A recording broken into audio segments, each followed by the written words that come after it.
All right. Welcome back to the show. Welcome back to the Late Show. This is your host, Young Brando, live from Los Angeles.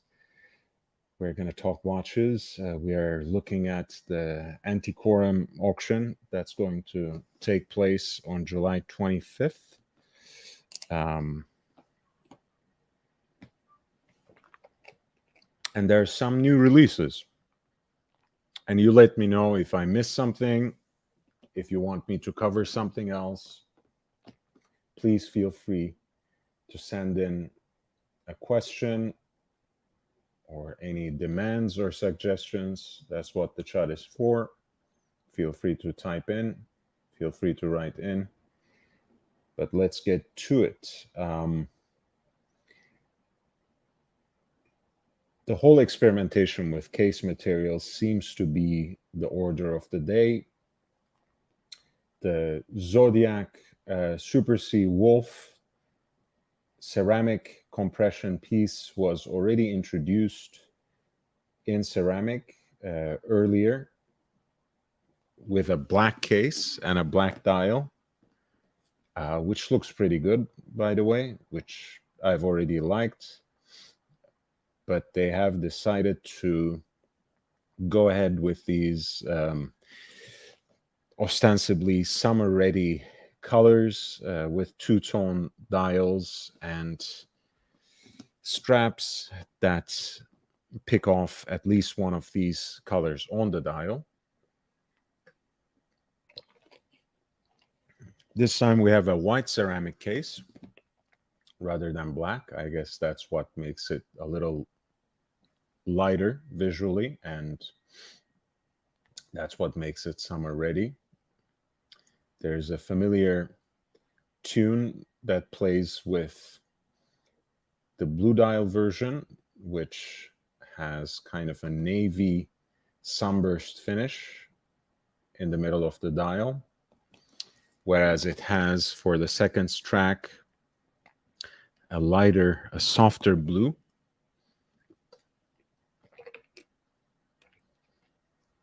Which is replicated on the Tropic rubber strap that is supplied with the watch.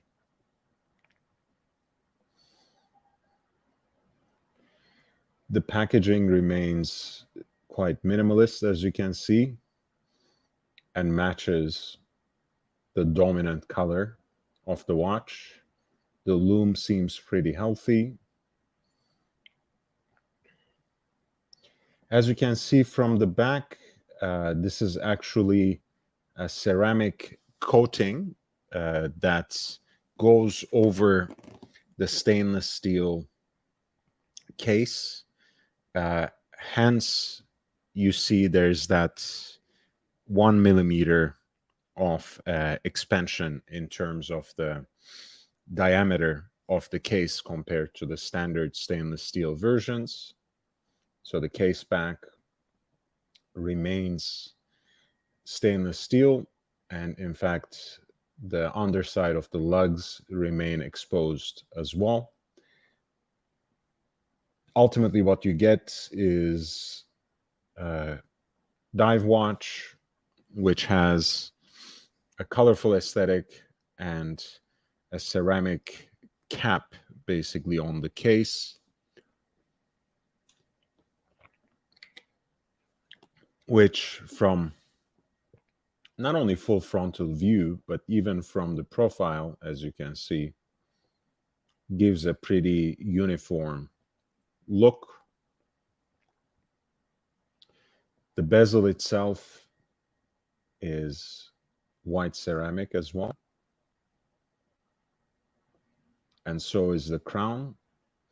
So there is a great uniformity visually from most angles, except from the back. And the buckle, of course, which matches the original stainless steel case.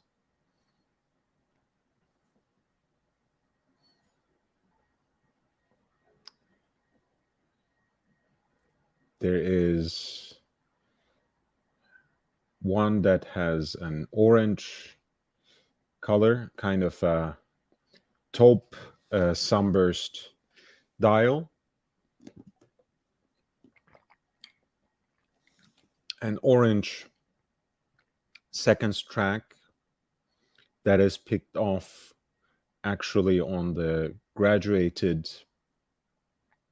parts of the rotational timing bezel as well, at the 3rd, 6th, 9th, and 11th minute.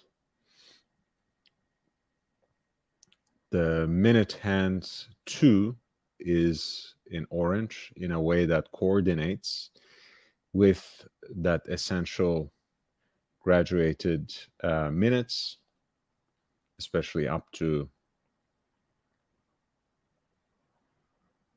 what is it, 12, 9, 7, and 12, 9, 6, and 3. I don't know what's going on. Sorry. The depth rating is also written in orange, and you have once again beautiful tropic style rubber strap, which matches those orange tones of the case. Once again, as you can see, the case itself is stainless steel, but there is a ceramic cap around it, which is generally quite well done, which doesn't really peek out unless you turn over the case, except for the case back, as you can see. And from most angles or from most views, there is an aesthetic uniformity to this watch, which is quite pleasing. And once again, the presentation case matches that dominant orange color of the watch, which is very traditionally signaling the dive watch. There's kind of a resort look on this. Not quite watermelon, but maybe like a mojito aesthetic with a sunburst pistachio dial.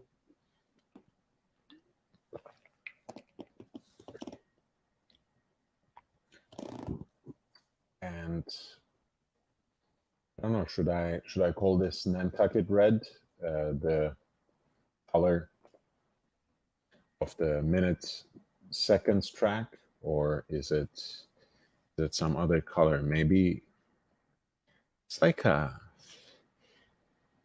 pinkish orange, maybe.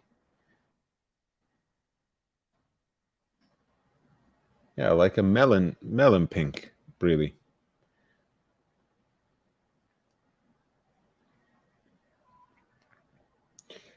And it is in this way quite similar to the orange version, in the sense that the minute hand coordinates with that minute and seconds track, although in this case not with the notations on the bezel.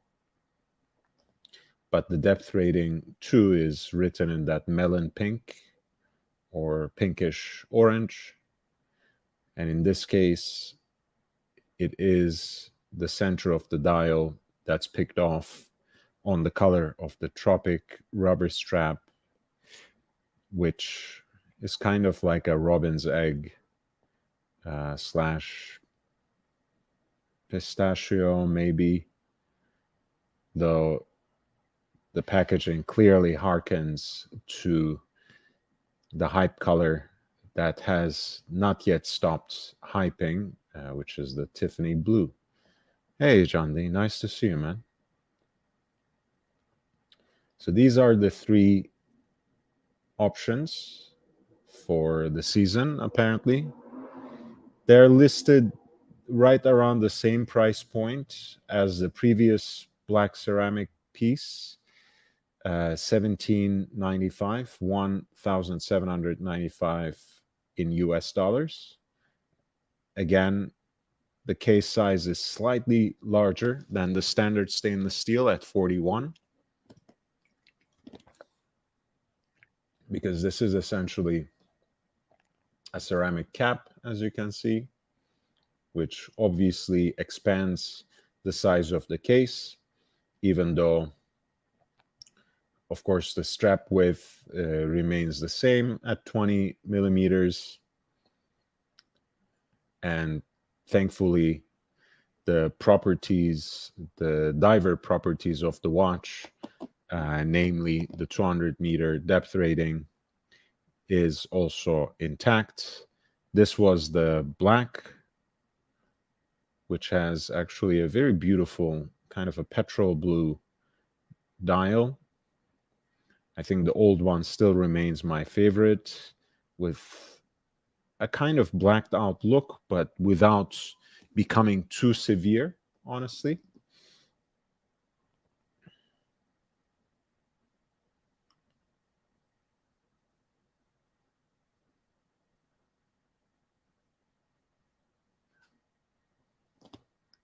These new watches don't actually have a dates indicator, the white ceramic pieces. So they have that sort of balanced dial.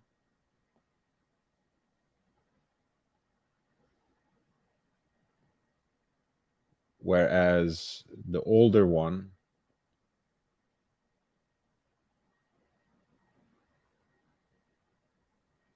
actually did have a date indicator at 3 o'clock.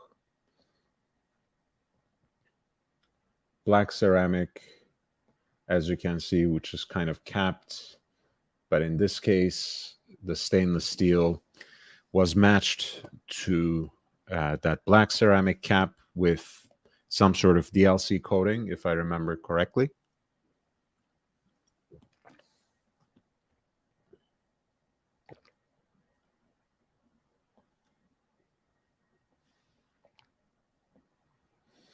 You see vanilla scented straps. That should be nice. The movements, by the way, in these are STP 111. STP stands for a rather generic brand name, Swiss Technology Production. STP 111, therefore, is basically ETA 2824-2 by another name. So it is an ETA self-winding movement clone, just like SW 200-1 is, which actually is not so bad after all. I think at this price point, especially, all it means is that it has a generic workhorse movement that can easily be taken care of by any watchmaker worth their salt. It also means that the dimensions of the movement remains the same with the ETA 2824-2 with the SW 200-1, which means if something goes wrong with the movement and it is somehow unsalvageable, it is interchangeable. The dimensions are the same. You can replace it with ETA, you can replace it with Celita. It is pretty generic, and at this price point, which is 1.8 basically in US dollars, 1.8 grand, it's not so bad after all. Maybe if we are getting too picky, you may have expected them to supply maybe another strap, maybe a white strap that kind of gives this watch maybe a little more discreet or muted look. They have not done that, but there's not much to complain. Even though I usually have a penchant for, I don't know, no date watches. I think in this case, I like the black ceramic a little more than the new summer pieces that they have released. It seems at once more coherent, more integral, but also more interesting. the summer versions are a little too colorful for me, and you basically end up, in a way, getting more of a watch um, at $400 less if you get the black ceramic, which is 1,695. And as you can see, since the case and the buckle is actually treated, let me see if they say anything about that treatment. I assume, I remember it was DLC.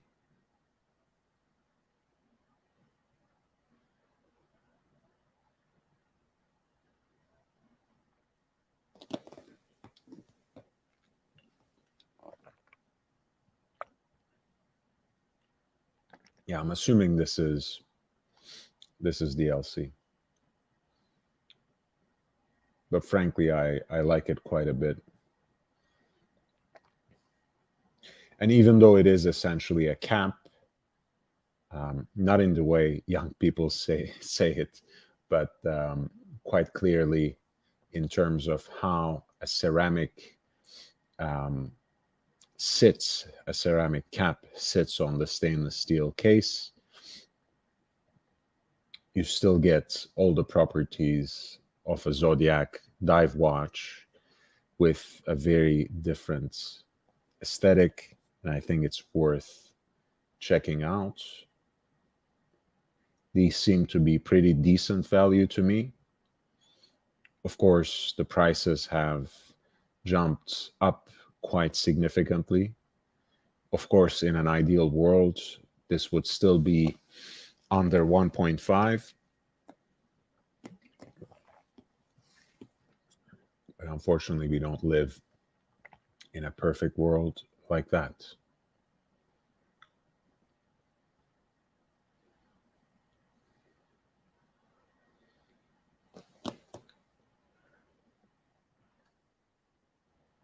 Yesterday, we were looking at the Antiquorum auction,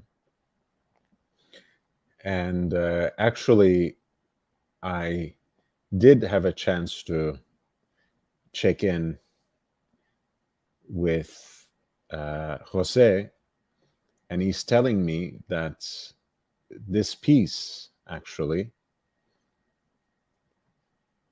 at lot 58, the Rolex Daytona with the Paul Newman no-step dial, that is actually a fake dial.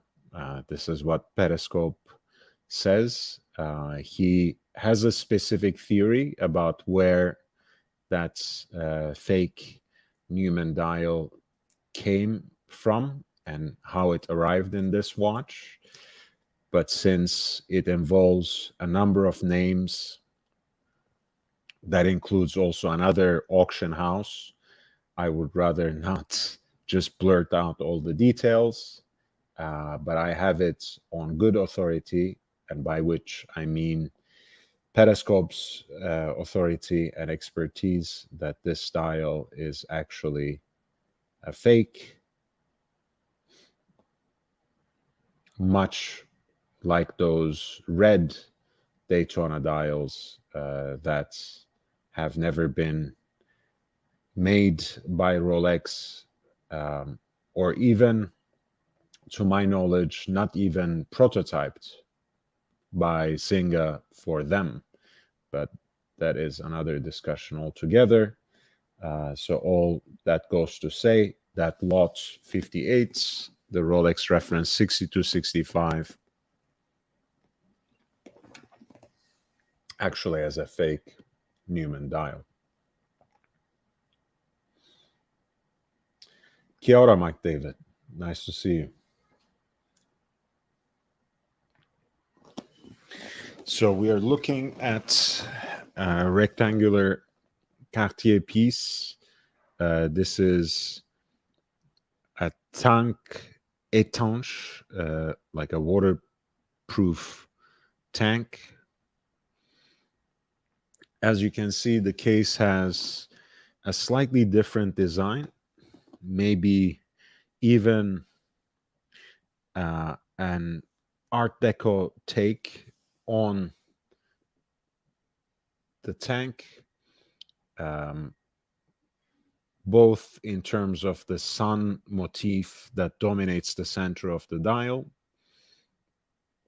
the stepped flanks of the case. I think you can certainly make that argument. I really like the fact that there is a railroad track for the minutes, as well as a subsidiary dial that itself has that sort of railroads sector for the seconds. Dauphine hands.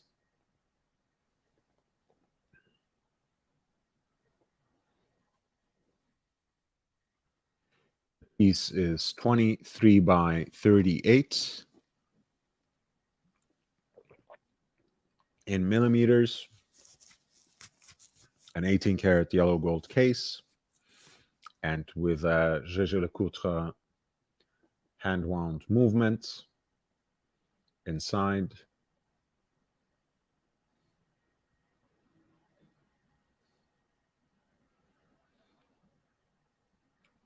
The case seems very well preserved and unpolished.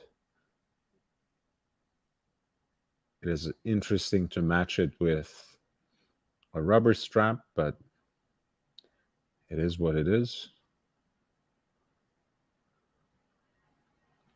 As you can see, the case, the waterproof case, has a very specific kind of closure.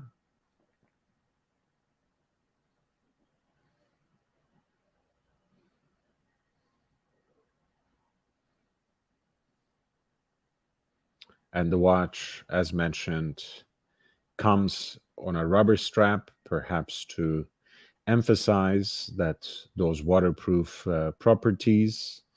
This is lot 59 for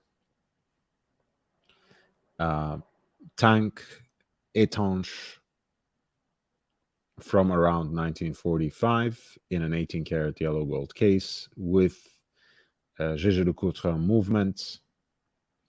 The pre-auction estimate is 32,700 to 66,000 in US dollars.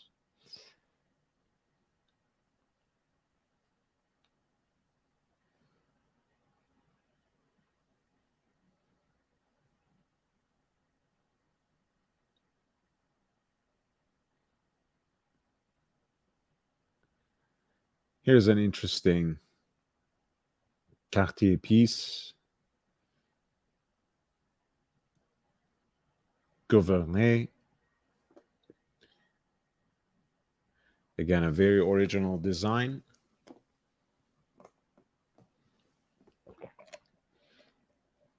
With what you can call perhaps like a skeletonized bezel. Otherwise, a perfectly round case, two-hander with painted Breguet numerals and a railroad track for minutes and heat-blued Breguet hands as well. T-bar lugs as it connects to the leather band, as the case connects to the leather band.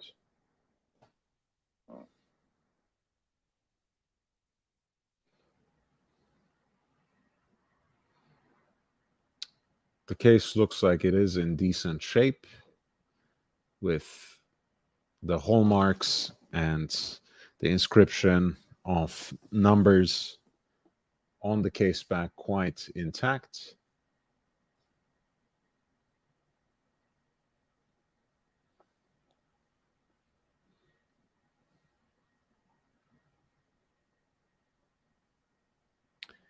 And the 18 karat yellow gold case is basically 32 by 38.5 by 32.6 millimeters, 38.5 by 32.6 millimeters.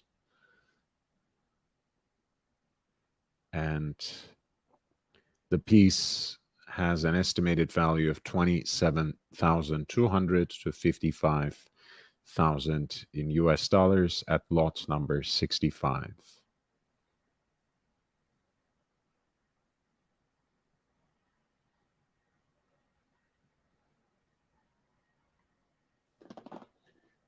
Lot 66 is Quartier Tank-Louis.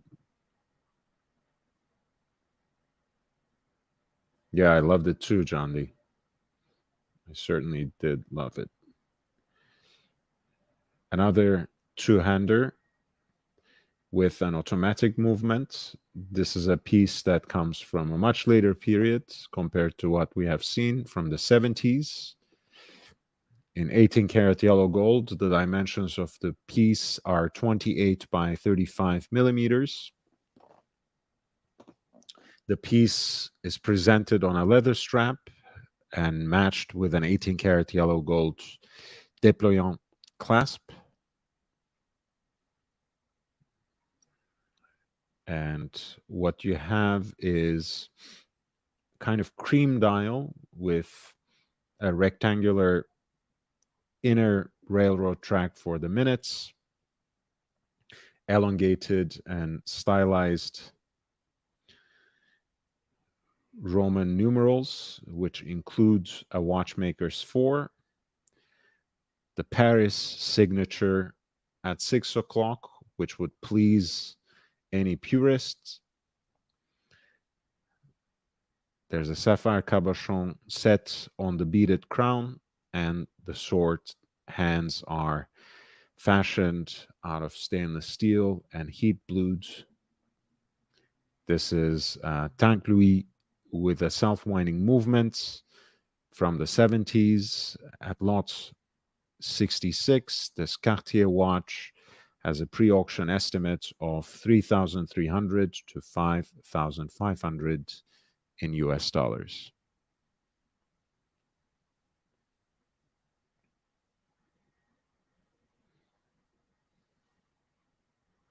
Another very stylized Cartier watch with a hand-wound caliber and maybe more minuscule dimensions, 24 by 30, compared to the rather oversized Tank Louis we were just looking at. There's this kind of stepped slash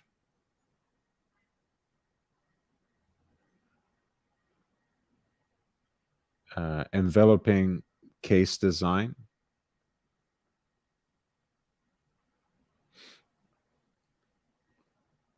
Again, with elongated Roman numerals, which remain a signature of Cartier, a railroad track for minutes.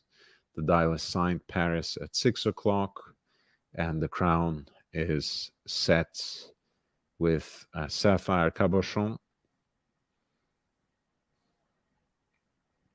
As you can see, the 18 karat yellow gold case is matched with a déployant clasp of the same material.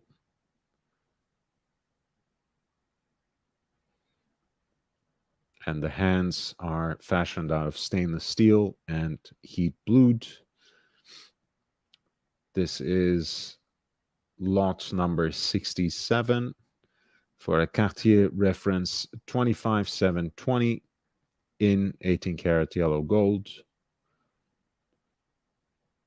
The piece has an estimated value of 5,500 to 9,800 in US dollars. Here's a link to the auction listings, by the way, if you want me to pay any particular attention and provide some historical and horological detail, feel free to send in the lot number with a super chat. But in either case, feel free to interject from the chat.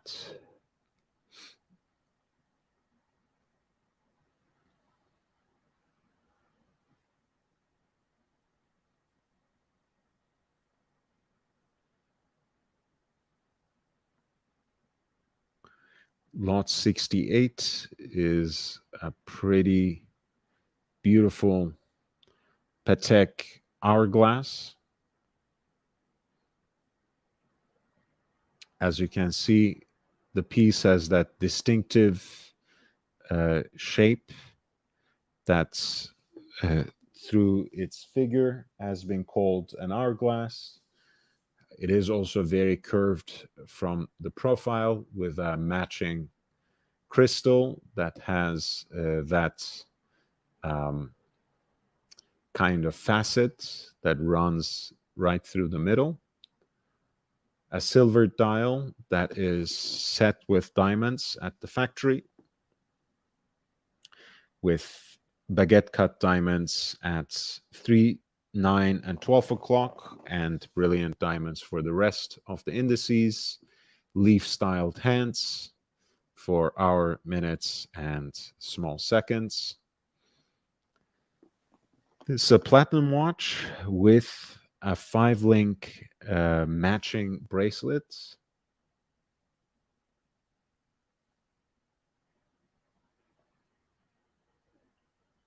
Apparently, the bracelet is period correct and comes with patented clasp made by Gueffrère. The watch itself is seemingly from 1960, the bracelet from 61, which would more or less fit the story.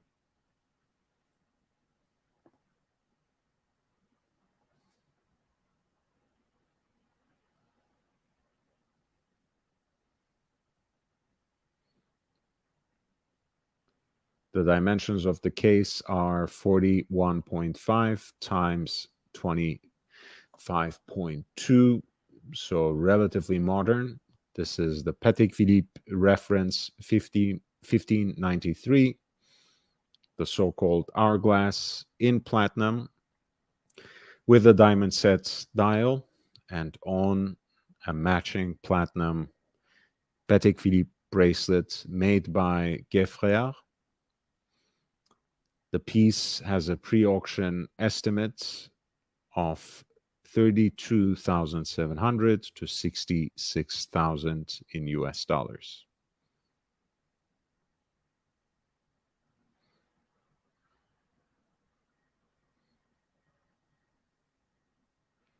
Lot 70 is a Patek Philippe Calatrava in white gold, the reference 570.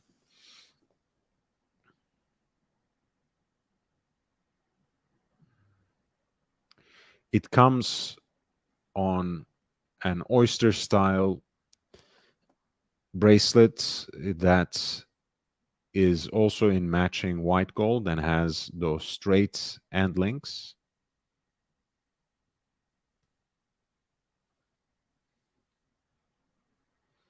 Beautiful movement, as you can see, with the case back removed. Hand wound.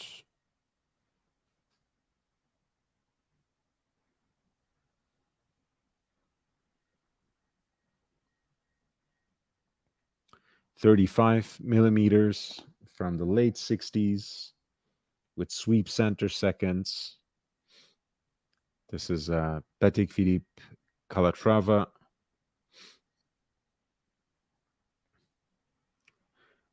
Reference 570 with caliber 27 SC, 35 millimeters of diameter in 18 karat white gold on a matching oyster style bracelet with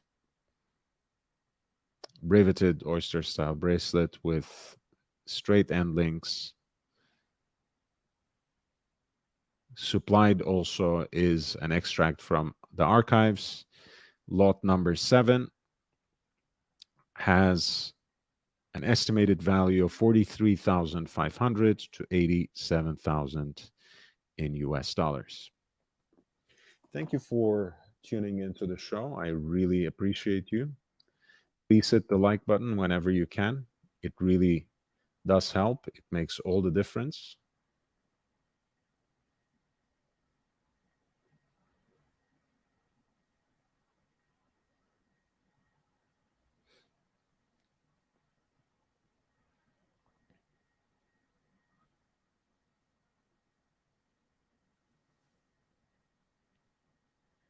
We are looking at the July 25th Antiquorum auction coming up in Monaco. Earlier, I talked about the new Zodiac Super Sea Wolf in white ceramic, offered in 3 different colors at a relatively attractive price point of $17.95 in US dollars. Interesting summer-ready watch. I was kind of more taken by their earlier black ceramic version, both of which are capped on a stainless steel case and still present a certain kind of visual uniformity, which is even better in the black version.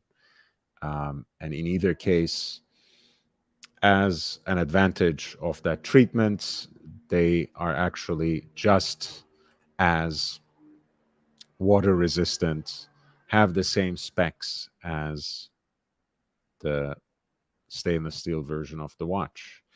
The Ellipse is increasingly a watch that attracts more and more attention and finds more appreciation. This is an example that has been retailed by the famous store in Zurich, Bayer, reference 3748, in yellow gold with a matching bracelet and, of course, a blued gold dial. Ellipse d'Or is the official name of the model, and it's called that because it is one of those designs that are following the principle of golden ratio. That being said, it is also a watch that has a dial made out of a gold blank and blued and usually finished with this sunburst pattern that is quite eye-catching in person.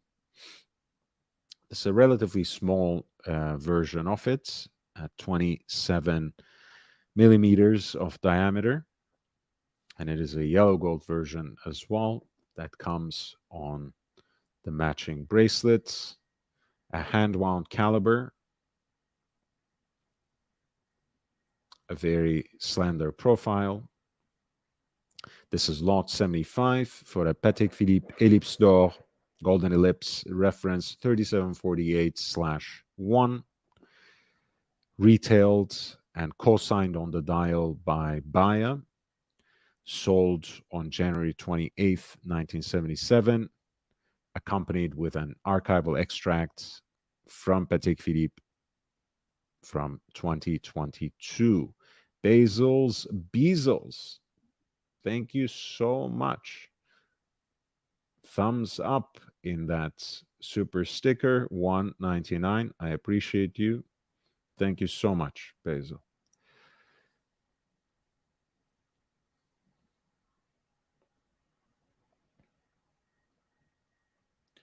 We're looking at another example, a bigger example of the Ellipse 32 by 27 with this bracelet. As you can see, it is actually in the sealed service box back from service from Patek Philippe, and it hasn't been opened since then. Made in 73, purchased on February 13th in 1974. Must have been someone's Valentine's Day gift. Again, with an integrated matching bracelet for an 18-karat yellow gold case. Reference 36.48, 32 by 27 millimeters of diameter, accompanied by an archival extract and the service invoice. The piece has a pre-auction estimate of $5,500 to $8,700 in US dollars.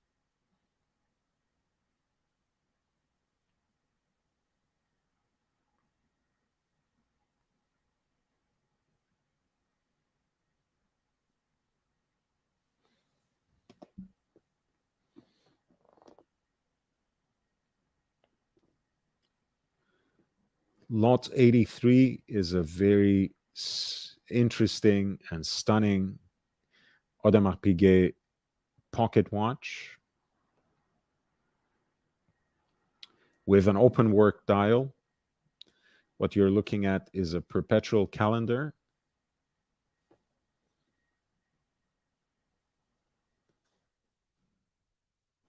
that comes with a matching 18-karat fob chain, a case in 49 in yellow gold, 49 millimeters in diameter. As you can see, even from the case back, which is a display case back, the bridges are also thoroughly skeletonized and detailed with freehand engraving.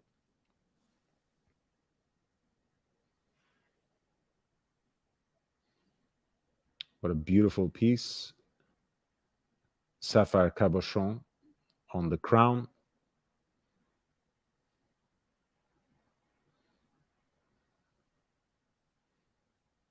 And as you can see,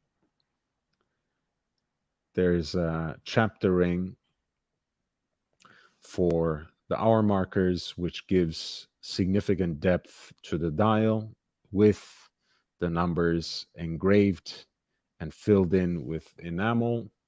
Look at how stunning the tempering, the bluing is on all these hands,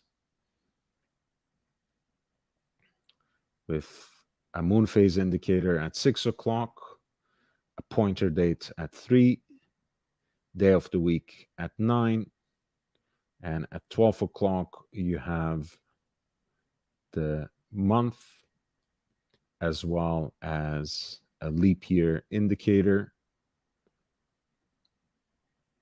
Truly a horological work of art. This is an Audemars Piguet pocket watch, 49 millimeters of diameter in 18-karat yellow gold, a perpetual calendar with an open work dial. The reference number is 5559. Lot number 83 has a pre-auction estimate of 27,200 to 55,000 in US dollars.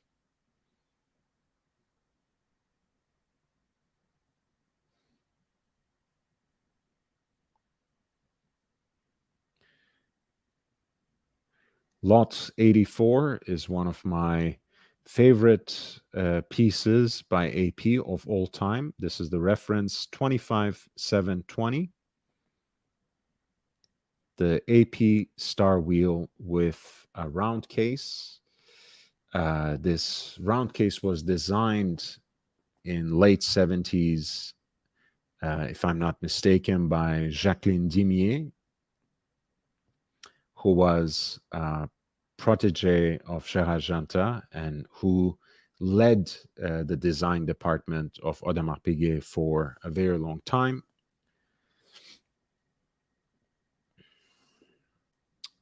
Beautiful round case with a stepped bezel and stubby but quite elegant lugs.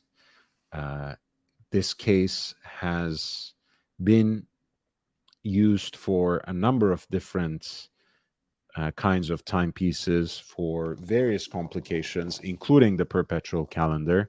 But the star wheel is really special.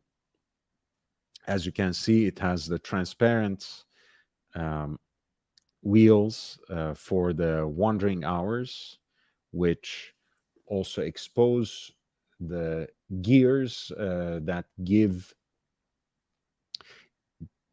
the name to the complication, star wheel.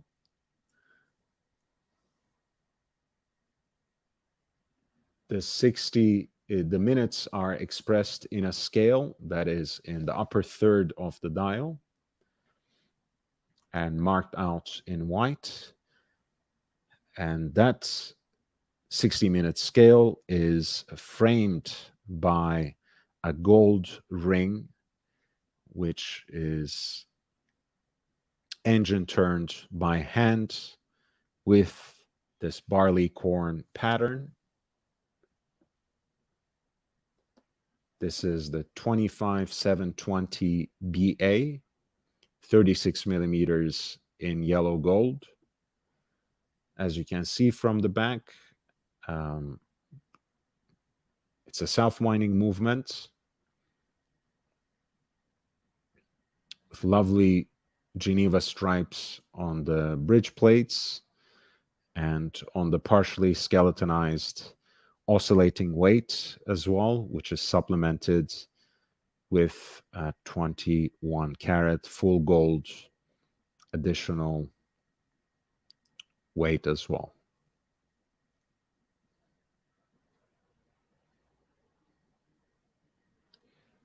This is lot number 84. AP star wheel, reference 25720 in a 36 millimeter yellow gold case. The piece has a pre-auction estimate of 16,400 to 27,200, which actually can be quite reasonable towards the lower end of that estimate. Very cool watch.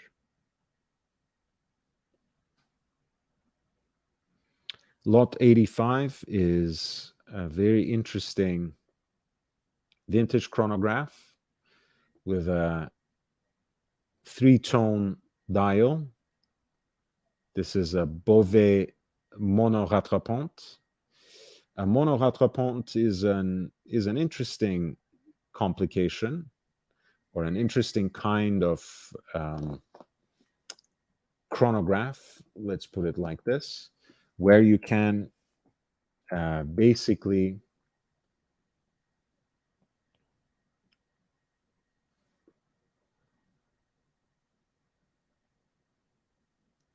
get a reading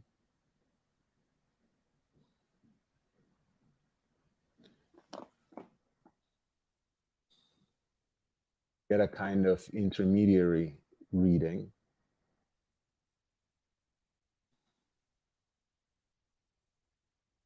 without having an additional seconds hand.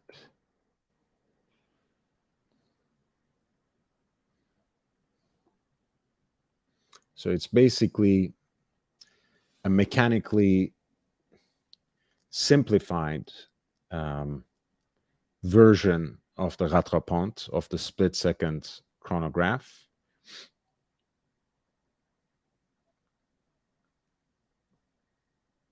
And instead of the button, instead of resetting the chronograph, when it's held down, it stops the chronograph seconds hand, so you can get a reading. When you release the button, the seconds hand basically catches up with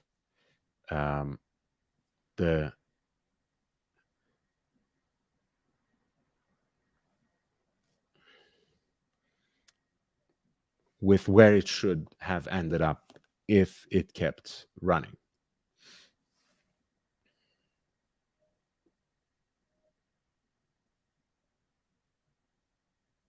So once again, you start the chronograph with this. While it's running, if you want to get a reading, you hold down the button, which will allow you to get an intermediary reading. And then once you release that button, the seconds hand will catch up to where it should be if you had not stopped it. So I think that's a better explanation. I'm not sure if this was a Beauvais exclusive in that time period necessarily, but there are a lot of Beauvais mono-rattrapante chronographs from around that time period, which I don't think is a coincidence.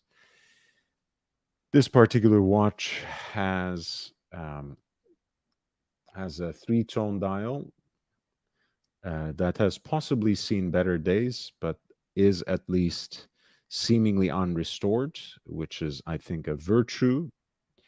And I kind of like the constellation of different colors and that old school font for the brand Beauvais, not to mention the syringe hands, a multi-scale. This chronograph offers for a multi-scale reading, which includes the tachometer at the periphery of the dial, and in a concentric circle, you also have the telemeter, meaning that you can measure speed and distance with this watch. Lot number 85, is a Beauvais monorattrapante chronograph from the early 50s, 38 millimeters in stainless steel, and with a three-tone dial.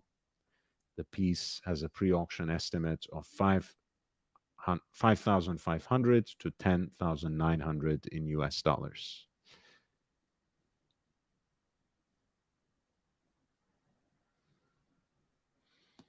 Yes, I don't know why it isn't used these days, because it's not easy nor cheap to produce a split second chronograph. But I guess this must be still quite difficult to produce, probably not worth it at this point in time, but it is always very fascinating to come across it. And as I mentioned, it's usually Beauvais that I see with this complication.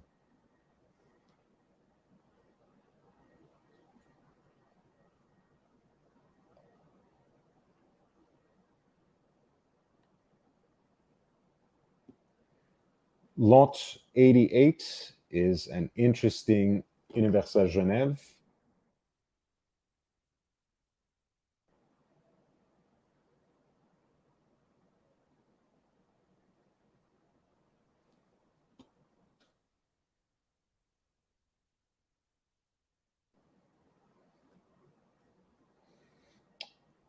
It is one of those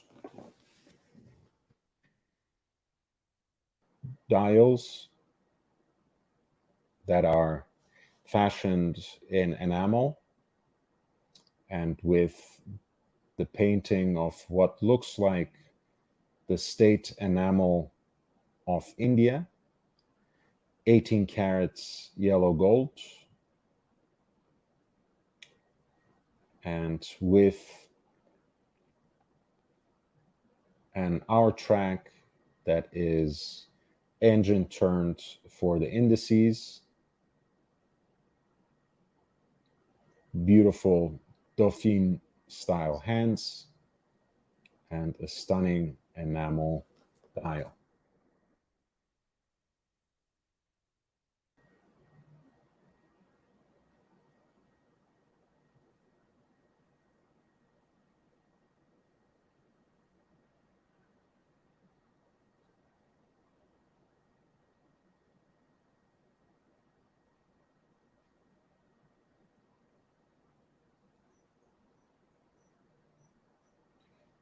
If you look closely where the writing is, you can see that the dial has some previous damage,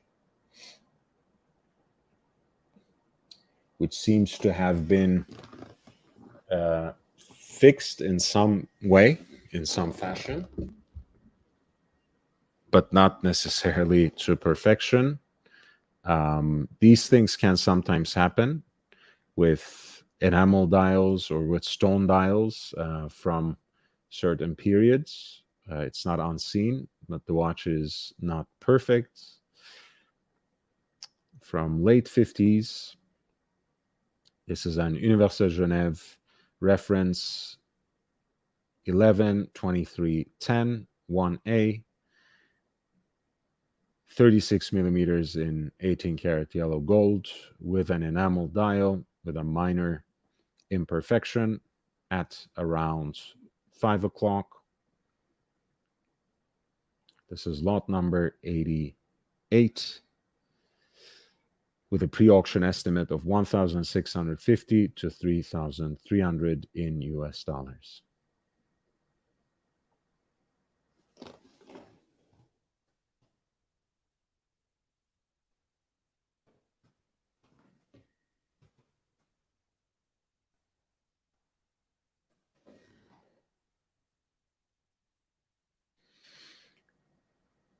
We are looking at the Antiquorum Monaco auction that is coming up on July 25th. Some very interesting pieces, others that raise an eyebrow, yet others are truly unique, even with their imperfections, as was the Universal Genève dress watch with the enamel dial we were just looking at lot number 88.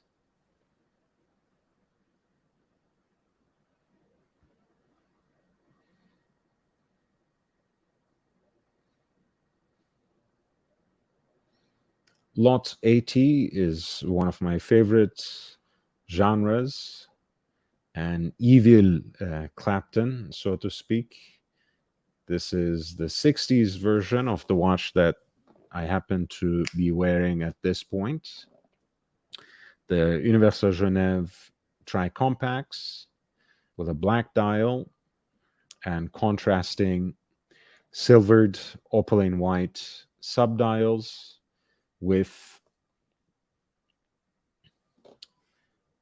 the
oh, again? What is going on? I'm so sorry. Thank you, Basil, though. Right, I was talking about how I have a picture of Eric Clapton wearing a watch similar to this on my Instagram.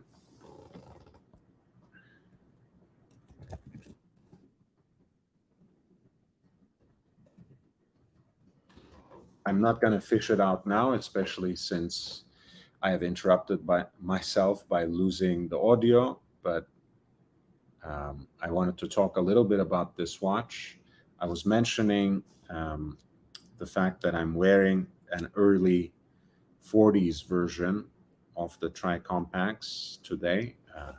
Pure coincidence.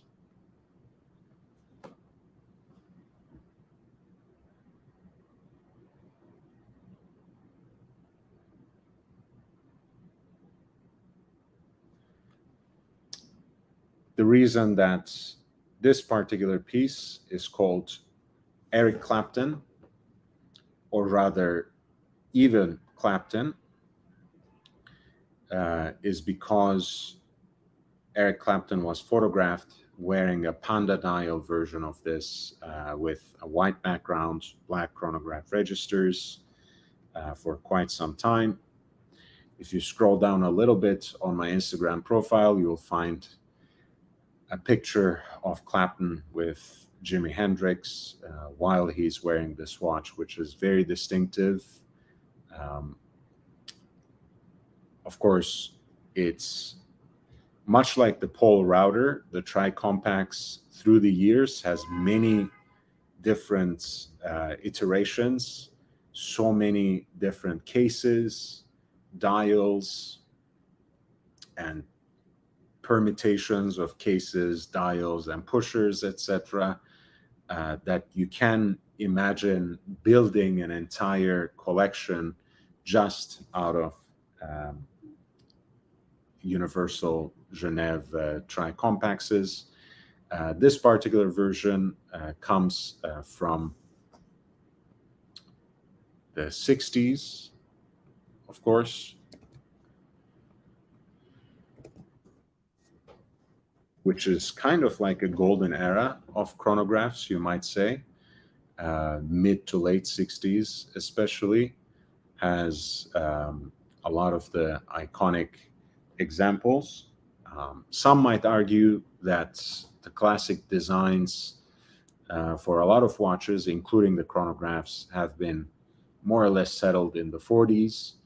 But I think the aesthetics that have really captured the mainstream imagination belong more properly to mid to late 60s. And this version of the Tri-Compacts is exactly a watch like that, especially with its lyre lug case that has been made by the famous maker Huguenin Frères. A lot of these twisted lyre lug designs that we so adore, including, of course, the Omega Speedmaster Professional case, have been made by them. Piston style pushers. The configuration remains same, but the expression of it is very different compared to my 40s example. I think these have their own unique charm, and they are right around 36 millimeters, which actually, incidentally, is smaller than my stainless steel jumbo from the 40s, but is a very wearable and interesting case size. I really like the way that the bezel insert has aged into this charcoal gray, which contrasts beautifully with the black lacquer background of the dial. I think it adds a lot of depth to this piece. The centrally deployed chronograph seconds hand in fire red, which somehow coordinates with the reading of the day of the week and the month, peeking through the wickets that flank the pointer dates and the moon phase indicator at 12 are a particular delight to me. This is the Universal Genève Tri-Compacts, the Evil Clapton, lot number 90. The piece has a pre-auction estimate of $8,700 to $13,100 in US dollars.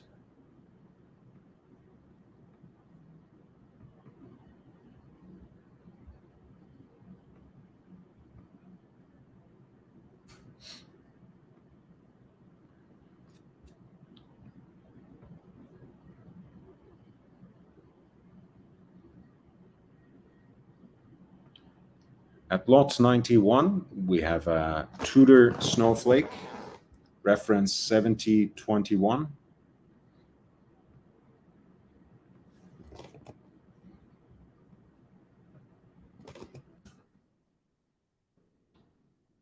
Snowflake hands with the matching indices,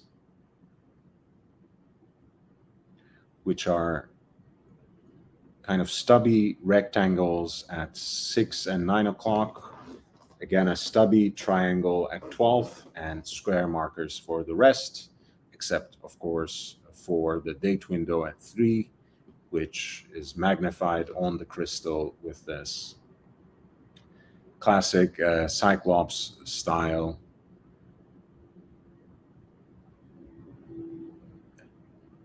thingamajig. You have an aluminum bezel insert, which has turned into what people like calling a ghost. A very charming example of the Submariner indeed. Once again, unfortunately, that is a single picture of the watch that we have, which doesn't inspire a lot of confidence.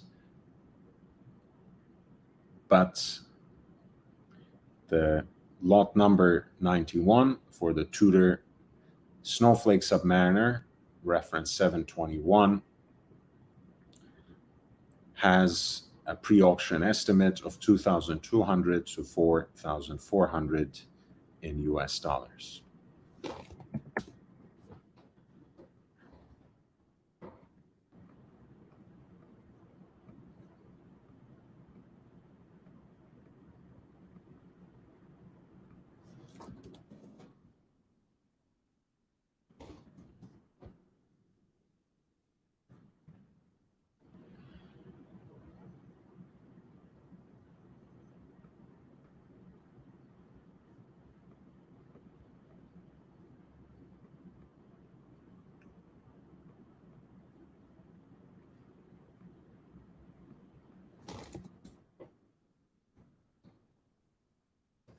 We are looking at the July 25th Antiquorum Monaco watch auction. If you want me to pay particular attention to any of the lots, feel free to send in the number with the super chats.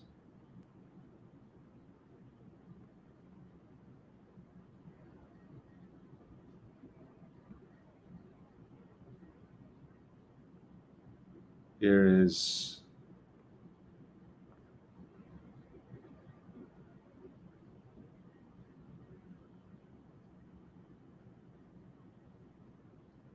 lot number 94 for a small crown Rolex Submariner, reference 6536,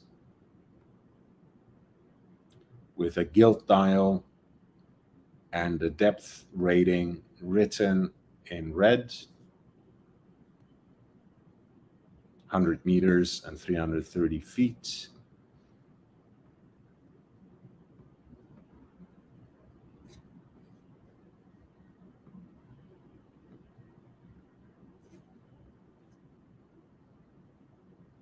The loom pip, as you can see, at 12 o'clock from the triangle has broken off and damaged that part of the insert as well.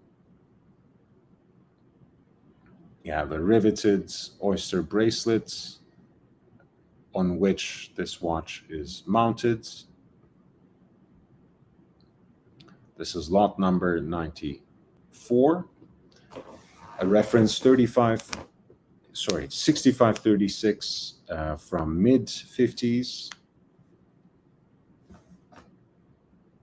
A Rolex Submariner with a pre-auction estimate of 44,500 to 67,000 US dollars.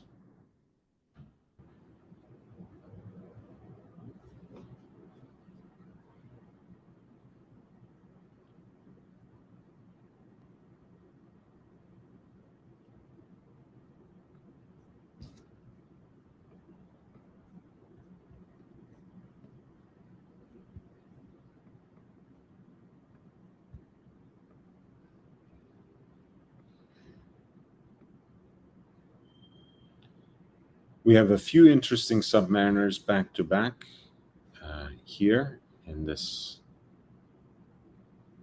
segment. 95 has actually a missing bezel, kind of small crown submariner in its Apocalypse Now era, so to speak. Lot number 95.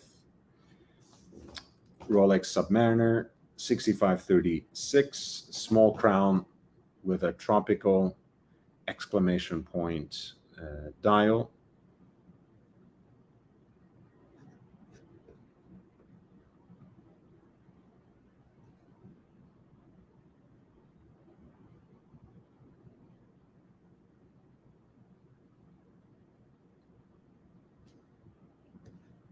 As you can see, there is like an additional little luminous pip behind the marker at 6 o'clock, which gives this piece its peculiar nickname.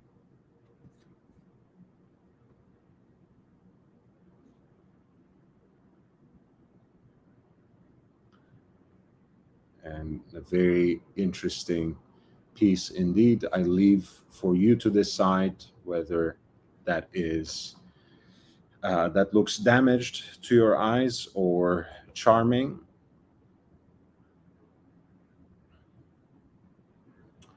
This is Rolex Submariner, small crown 6536 with a tropical dial exclamation point from early 60s.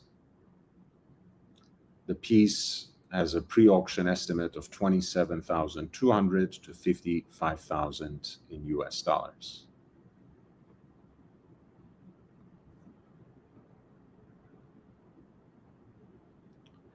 We have a big crown right after that, which has a kind of ghost dial. Once again, I think you'll be the judge whether this is a severe damage or a charming patina.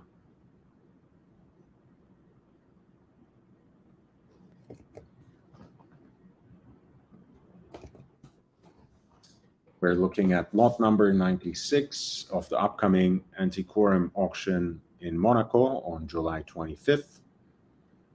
This is a Rolex Submariner reference 6538, big crown, which comes, as you can see, with its original presentation box, outer packaging, chronometer certificates, service booklets, leather green folder for holding the documents, hang tag, and its original anchor as well. As you can see, this seems to be the set.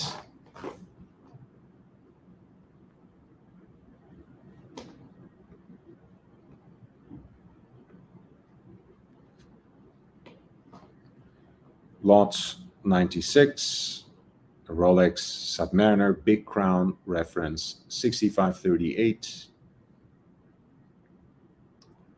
The estimated value of this piece is $55,000 to $87,000 in US dollars. If you look at this particular image, I think you will get an idea about why modern Black Bay 58 pieces, especially with that classic black gilt dial, look the way they do.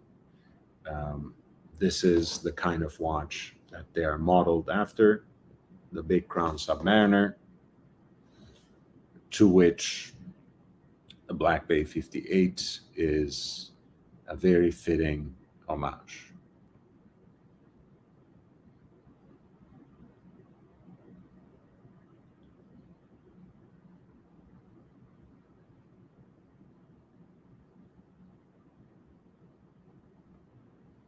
Lot 98 is 5510.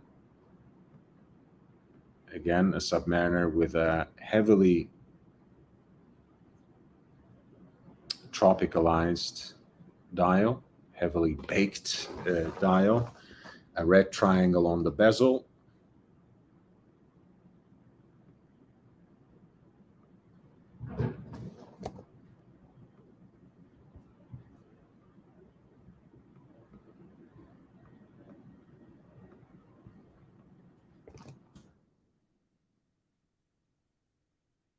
We're looking at a piece that is roughly from 1958 with a dial that has a reloomed dial according to its description, reloomed both on the hands and the hour markers.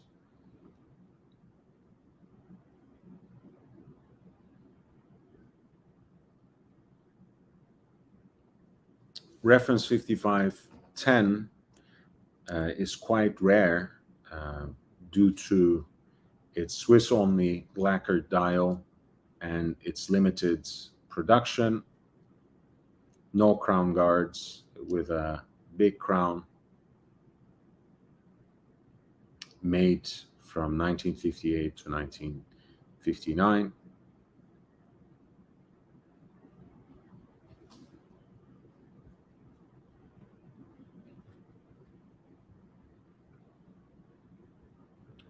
This is lot number 98 for a Rolex Submariner 5510. Once again, from 1958, with a reloomed dial and hands, but in an otherwise decent condition.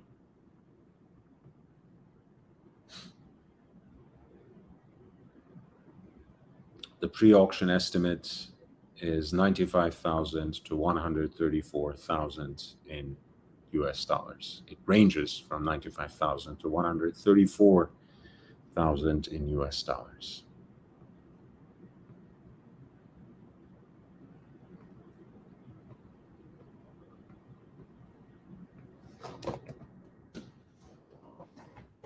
Please hit the like button if you haven't already.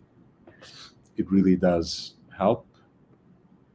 It certainly gives me a personal boost, but perhaps more importantly, it helps boost the live stream, helps us push the algorithm a little bit.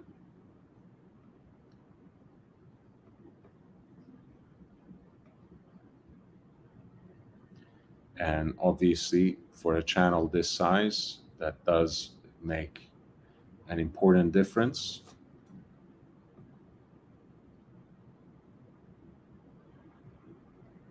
We're looking again at a small crown Submariner, a 6536 from the late 50s.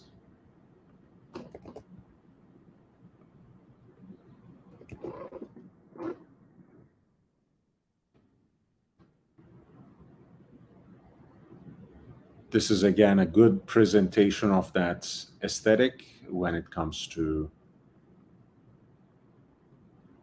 a gilt dial Submariner with a red triangle on the bezel, an old school riveted oyster bracelet with that smaller kind of case, which I guess the Black Bay 54 is even more of a faithful reproduction. Gilt dial that has all the tropical properties. The piece happens to also come with a presentation box, and its estimated value is 6,600 to 10,900 in US dollars.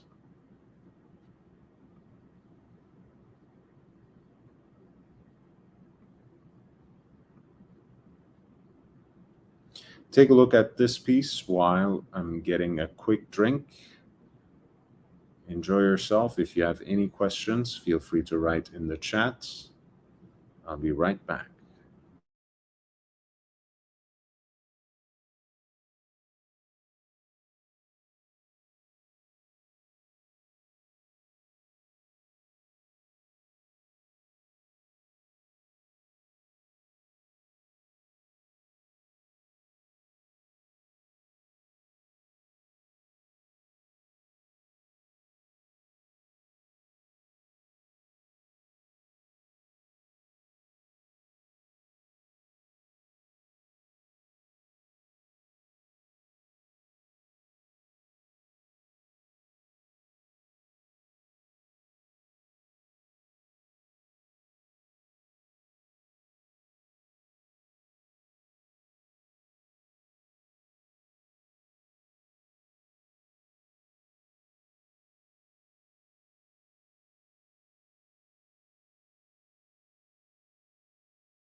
You're looking at the classic Pan Am GMT Master reference, the 6542 with the bakelite bezel, which, as you know, was loomed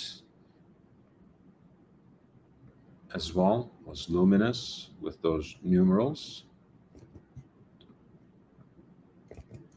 The piece is presented on a Jubilee bracelet.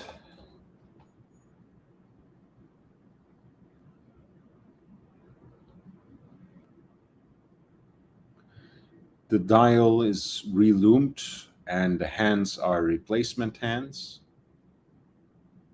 which I think you can more or less tell, especially from that small arrow for the 24-hour hand.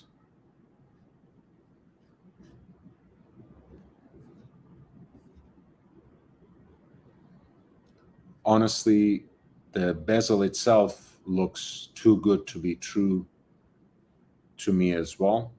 A little too perfect for something all the way back from late 50s.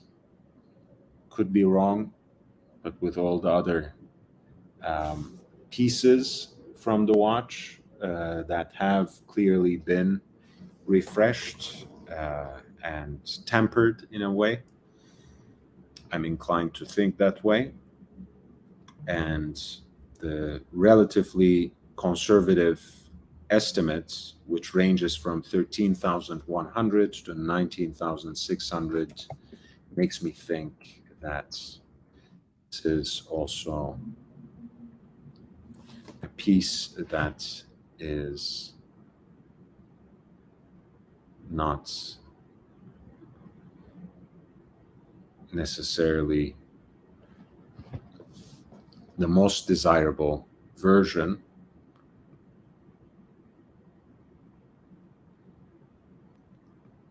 But at a glimpse from far, it does certainly give you that nostalgia about the origins of the GMT Master. The piece is presented with a box here at lot number 100, a Rolex GMT Master reference 6542 with a bakelite bezel in stainless steel, mounted on a matching Jubilee bracelet. The piece has a pre-auction estimate that ranges from 13,100 to 19,600 in US dollars.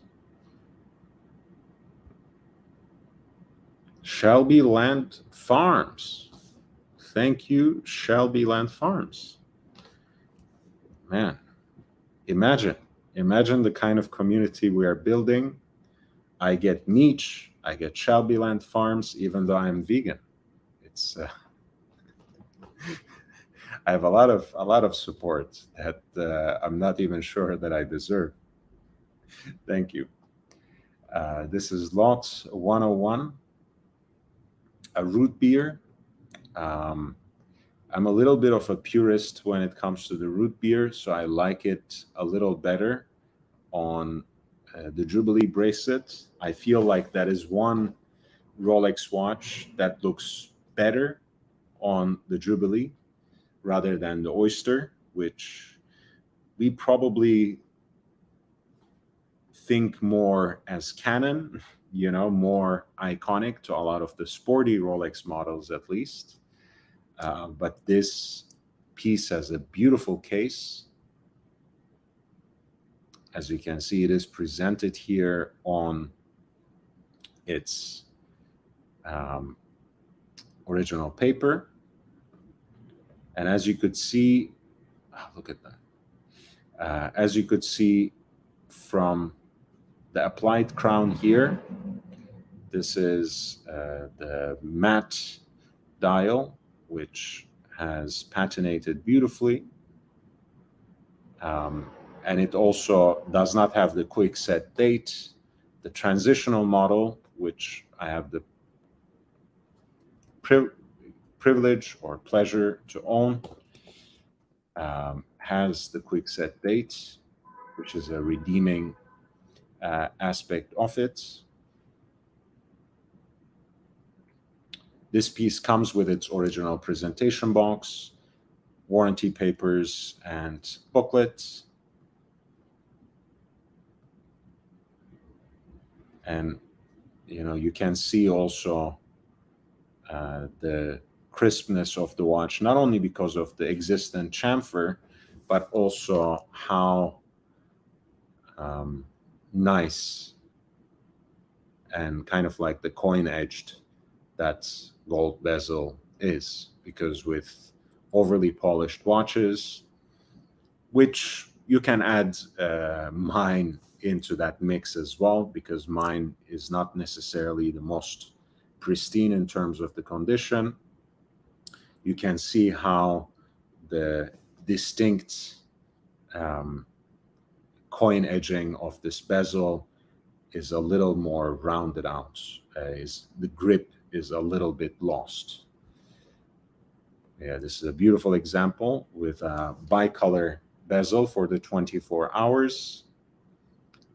This sort of faded copper tone in its current color for the night hours, and a yellow background for the day hours. The nipple dial on a two-tone oyster bracelet. This is lot number 101 for a Rolex GMT Master in two-tone, reference 1675. The root beer with the nipple dial, box and papers. The pre-auction estimates ranges from 16,400 to 21,800 in US dollars. Shelbyland Farm says I'm like 90% vegan. Hey, I appreciate that. It's nice to hear. Again, I don't preach. I don't try to recruit or convert people to any cause, except for the passion for wristwatches. But it's nice to hear that you have a diet that you are committed to. I think that's the most important thing. Speaking of beautiful pieces like this, we have a 6542. So the early example of the root beer with the bakelite bezel and those Dauphine hands, which are loomed.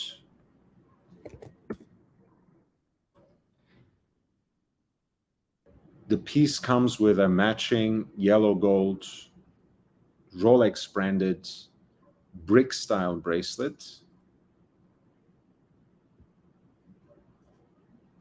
and the bakelite version of the single color red bracelet. That's what I meant when we were looking at the Pepsi, the Pan Am 6542 with the original bakelite bezel. You remember how perfect it was? It should have been something like this. Again, sometimes, yes, the watches are really well preserved, and you can say, hey, maybe it is exactly how it was on the first day, but this seems much more realistic to me. The dial has patinated into this very rich shade of maroon, the applied coronet under the triangle, the nipple dial, small arrow hand for the 24-hour hand, the thin sweep center seconds matched with Dauphine hands, brick style bracelets. This is the original root beer or mocha, reference 6542, with the bakelite bezel mounted on a brick style bracelet in matching 18 karat yellow gold. The pre-auction estimate for this watch ranges from 132,000 to 196,000 in US dollars.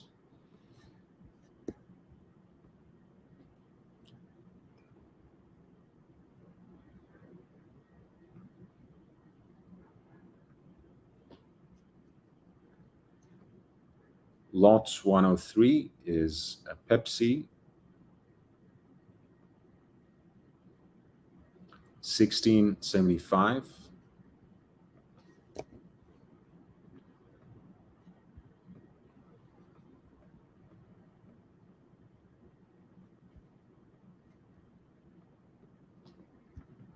The piece is mounted on a matching oyster bracelet in stainless steel, a gilt chaptering dial, and the eagle beak crown guards. As you can see, they have a certain finish that makes them seem like an eagle beak, a little more contoured than the standard small 24-hour hand,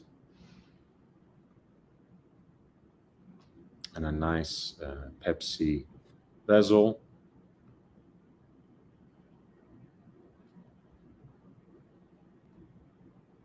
This is lot 103 for the Rolex GMT Master reference 1675, stainless steel, mounted on a riveted oyster bracelet in matching stainless steel.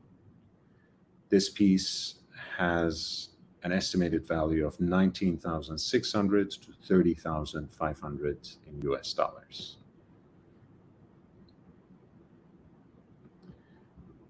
Lot 104 is an iconic collectible Rolex Explorer 2 reference 1655, the connoisseur's choice, worn by such international stars as Eric Wind. This is his new watch. You're looking at an example of it from around mid-70s with that characteristic orange tinted 24-hour hand that gave the watch one of its nicknames, Freccione, the little arrow with that extended tip, fixed 24-hour bezel. The watch is said to have been made for spelunking, as you know, but the function of the 24-hour hand does match with that story. At the end of the day, with a fixed bezel, especially the additional additional hour hand, the fourth hand points to the 24-hour version of your primary time and allows you in enclosed environments, in conditions where you can't tell night from day, what time it actually is. A lot of space watches, for example, such as the Scott Carpenter Cosmonaut version of the Breitling Navitimer, or the Jaeger-LeCoultre Quartermaster that I presented on my Instagram recently, and that I also posted as a YouTube short here. Those watches were also made with 24-hour dials so that the wearer could actually tell with some certainty whether it is day or night. This particular Explorer 2 reference, the original reference 1655, that is also called Steve McQueen, even though he never wore the watch, comes with the presentation box as well as outer packaging. If nothing else, lot 104 has a pre-auction estimate that ranges from 18,500 to 29,400 in US dollars. Lot number 104 for the Rolex Explorer 2, reference 1655.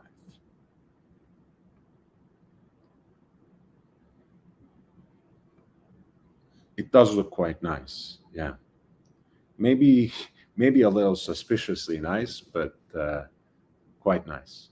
I mean, the case, I suppose, could have been better, but still, it's quite nice. I mean, doesn't seem like there's any funny business, to be honest, when it comes to the dial.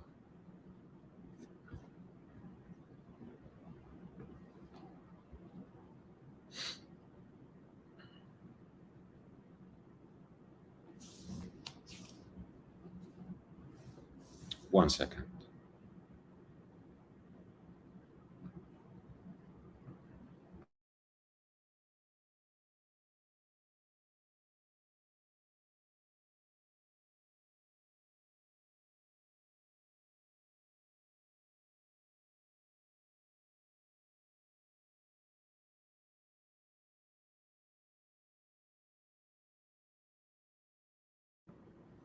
All right, I'm back. Sorry about that. I made the mistake of opening the window, and now I have mosquitoes. This is going to be a long night. Don't like that.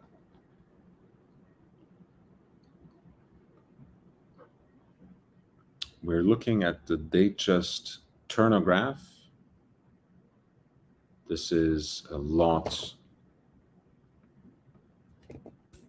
105, classic 36 millimeter Datejust, mounted on Jubilee bracelets, all in stainless steel with a matching rotational timing bezel that has this engine turned finish for the separate 5-minute sectors, and a silvered pie pan dial. These are called pie pan because of the sunken minutes slash second track on the periphery of the dial.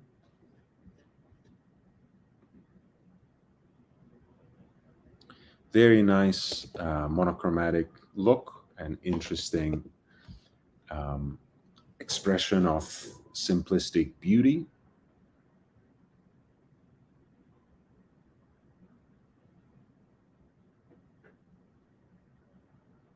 The piece comes from early 70s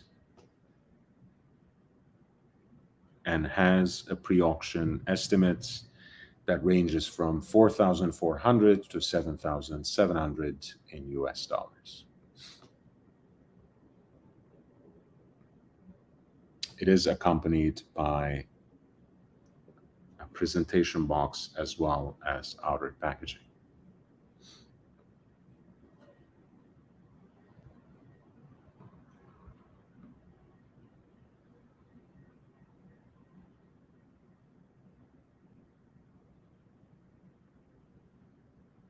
At 108, we have a bluesy that has a dial that has changed colors to a very interesting slate gray, which is stunning.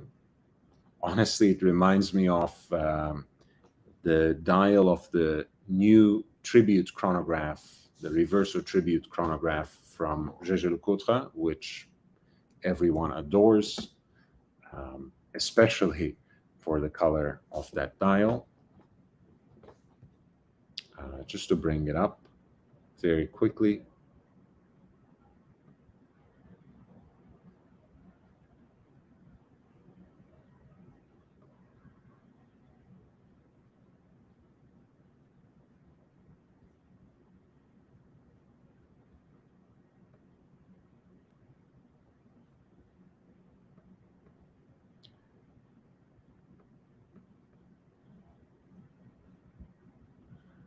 Fascinating.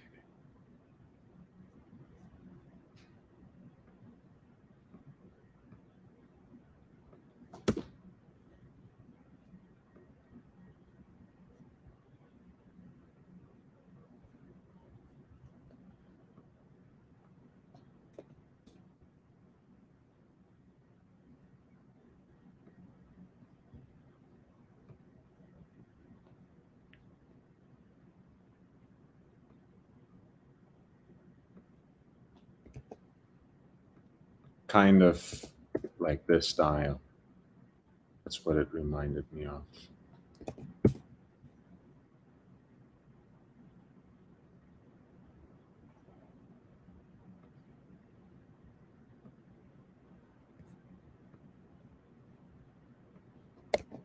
We're looking at lot number 108, a Rolex Submariner in two-tone, classic pre-ceramic bluesy, meaning that it has an aluminum insert for the bezel, which has similarly aged, similarly changed colors.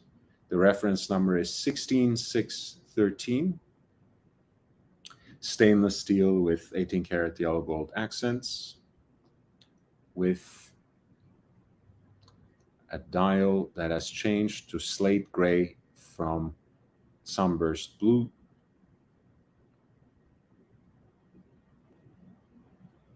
Kind of different shades of blue that you can see on its bezel insert as well. The bezel itself is in 18 karat yellow gold, of course. So is the crown, as well as the polished center links of the oyster bracelet. This is a naked watch, so to speak, just the watch mounted on its matching bracelets for lot 108, which is a Rolex Submariner Bluesy, reference 16613, with a transformed slate gray dial. The piece has a pre-auction estimate that ranges from 9,800 to 14,200 in US dollars.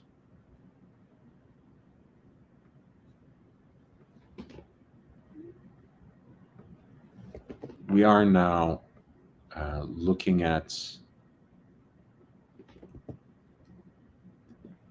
oh, thank you, Shelbyland Farms. Thank you. I appreciate your kind words and encouragement. We are looking at the upcoming Antiquorum Monaco auction that's going to take place on July 25th. If you want me to highlight any particular pieces, please feel free to send in the lot number. Otherwise, I'm going kind of in my own order, which may or may not include the watches you want to look at. You might want me to skip ahead because I usually take until the midnight and then stop quite abruptly. So if you want me to squeeze in something tonight, whether it is in terms of general watch talk or any particular watches curated for this Antiquorum Monaco auction, feel free. We're looking at one of the last two-liner Submariners, no dates. The reference number is 14060. These used to be, at a certain point in time, dime a dozen and one of the cheapest things to buy in the Rolex markets. I'm seeing now that they have started dipping down in terms of pricing, perhaps not to pre-pandemic levels just yet, but they have become quite reasonably priced more recently. So if not necessarily on this auction, if you have been always chasing after a 5-digit submariner and no date submariner, especially a two-liner, I think now can be a good time to look for a 14060 14060. This particular example actually comes with its presentation box, outer packaging, the original warranty papers, calendar card, product literature, and leather card holder. Nearly a complete package. And the estimated value of the piece is 5,500 to 10,900. So at the lower end of that estimate, it's not that bad at all. I think 14060 is a great model. As you guys know, I'm a big fan of 5-digit Rolex, especially when like this, it falls right around the turn of the millennium. When you get by 2000, usually solid end links, you can get the Luminova, so you can have a functional dial rather than expired tritium, if that's not what you prefer.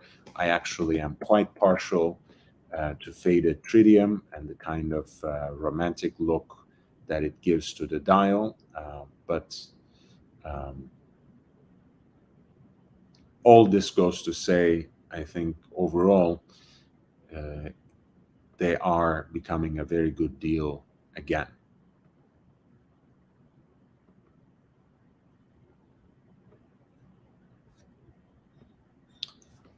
This is a Lots 109, Rolex Submariner, reference 14060.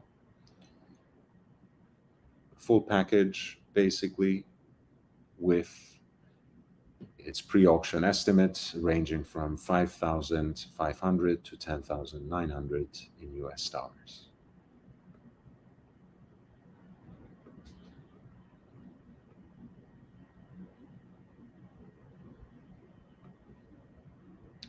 Beautiful nipple dial full gold bluesy, 1680. The reference, which includes many firsts in terms of Rolex's Submariner, and the date indicator is perhaps the most important part of that. This particular piece has a slightly faded and muted navy aluminum bezel insert and a blue sunburst dial. On the matching oyster bracelet, the piece comes with its original presentation box, green wallets for holding the documents, product literature, and the original warranty card. This is the bluesy in yellow gold from that nipple dial era, 1680. The piece has a value that ranges from 38,100 to 60,000 in US dollars.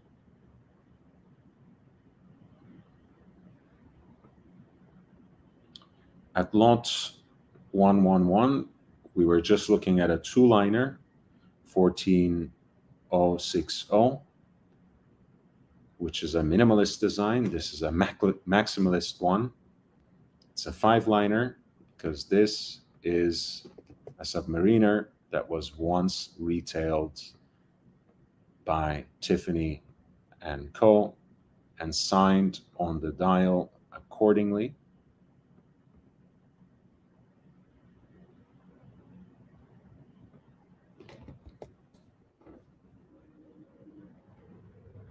It's a 16800 with with sapphire crystal, but a tritium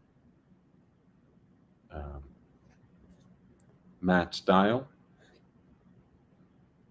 and the Tiffany writing that adds to the 4 lines: Submariner, or Submariner rather, 1,000 feet, 300 meters, superlative chronometer, officially certified, and above it, the Tiffany and Company signature. The piece also includes the Tiffany box and outer box for presentation, the warranty papers, and the product literature.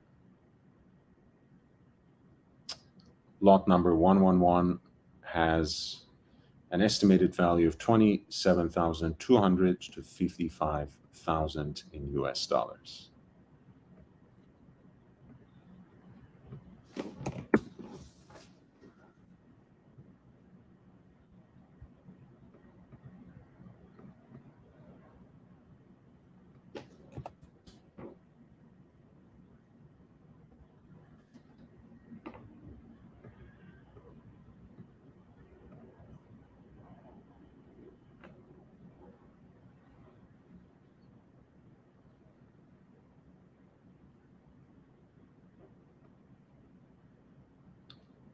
We're looking at 113, again, a classic Submariner date. It's stainless steel, the pre-ceramic version from around 1990.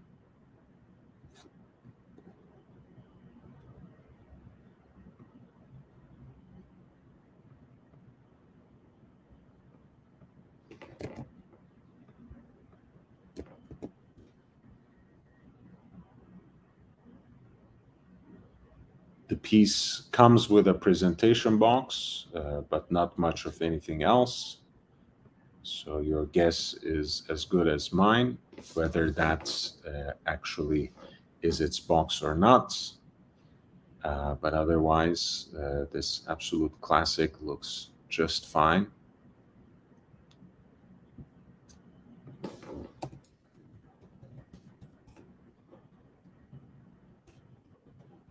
This was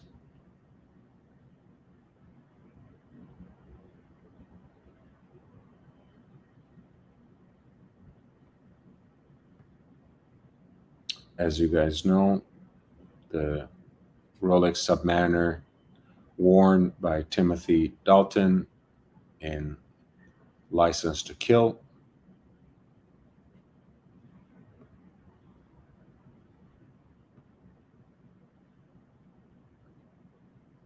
I mean, the model was, not necessarily this particular example.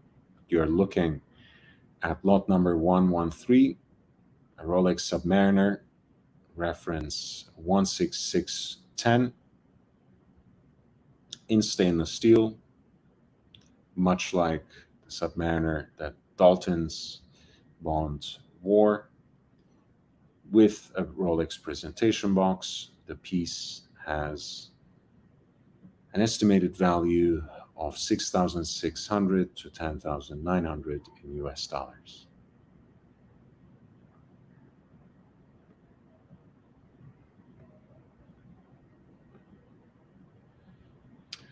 I will leave you with this piece for a second. I need to get another cup of water. I'm really parched. I'll be right back. Please hit the like button. And if you have any requests, feel free to drop the lot number in the chat. In the meantime, any other questions, feel free to send them to me as well.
We're looking at another two-tone Rolex Submariner Bluesy with a color change dial.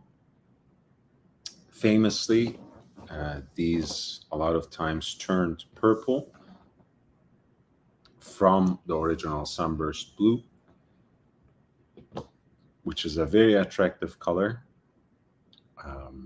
The slate gray that we saw earlier was perhaps more original and more rare in terms of its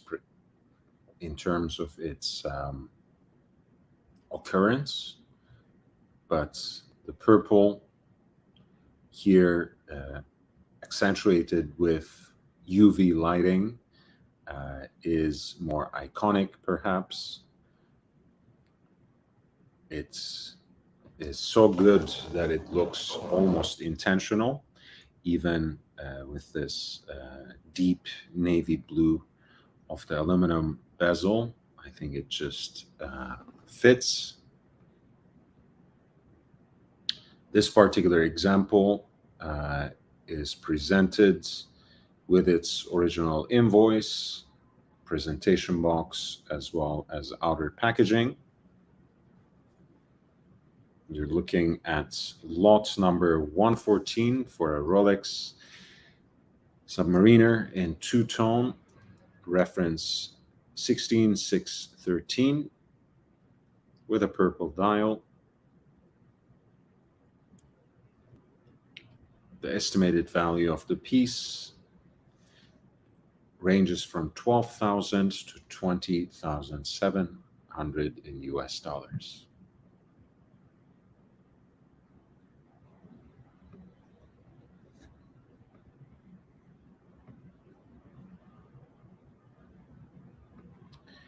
Lot 115 is the famous Coke. This is the GMT Master 2 with the bicolor 24-hour bezel that was first introduced in the 16760 reference,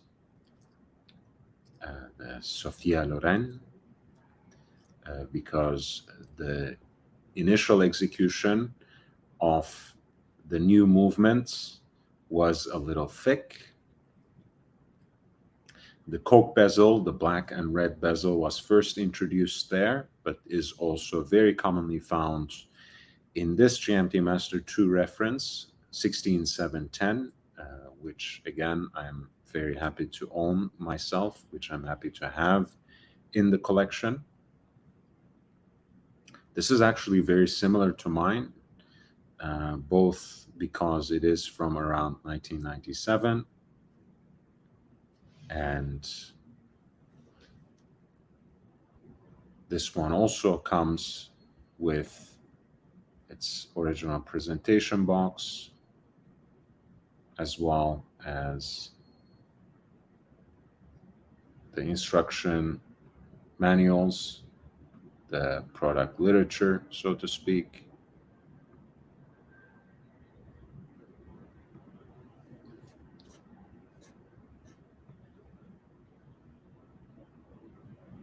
This is lot 115 for a Rolex GMT Master reference 16710 with the Coke bezel, black for night hours and red for day for the rotational 24-hour bezel. The box and outer packaging, as well as product literature. The piece has a pre-auction estimate that ranges from 9,300 to 13,600 in US dollars.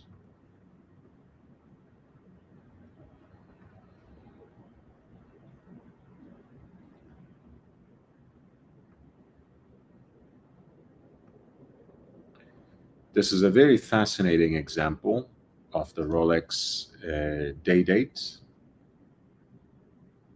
which has a green enamel, I believe, hour track.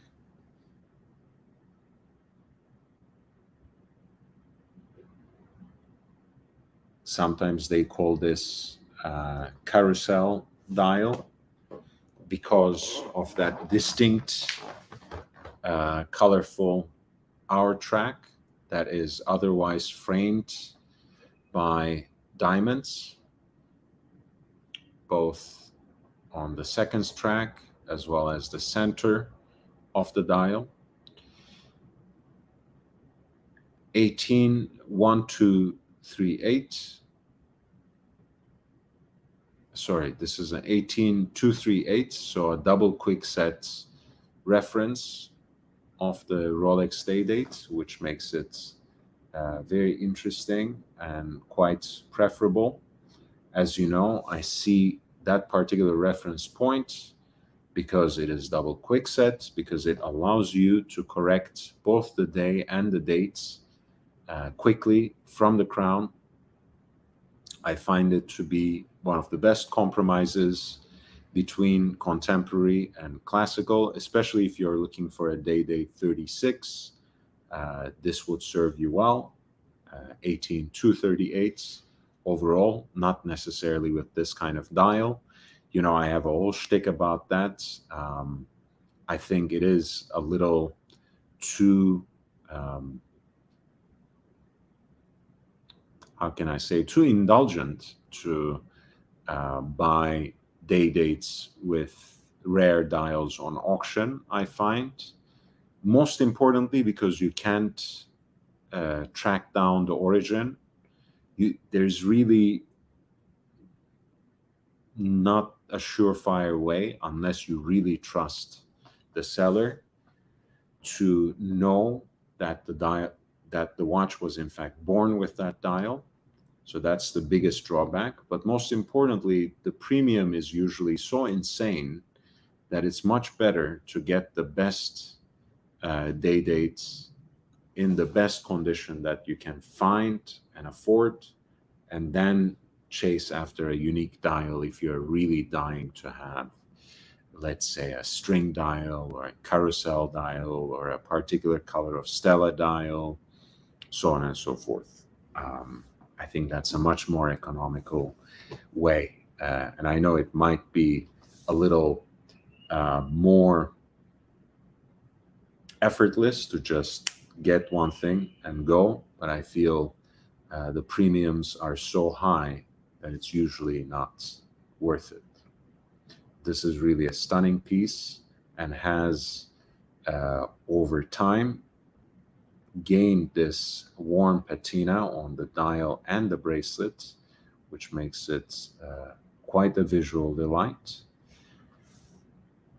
From late 90s, this is once again a reference 18238, a Rolex day date on the matching 18 karat yellow gold presidential bracelet and a carousel dial, which is encrusted with diamonds, but is distinctly laid in green enamel on the hour track. The estimated value of this piece is $32,700 to $66,000 in US dollars.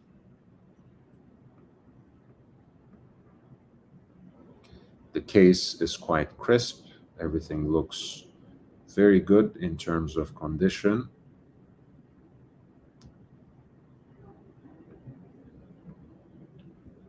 Very interesting piece indeed.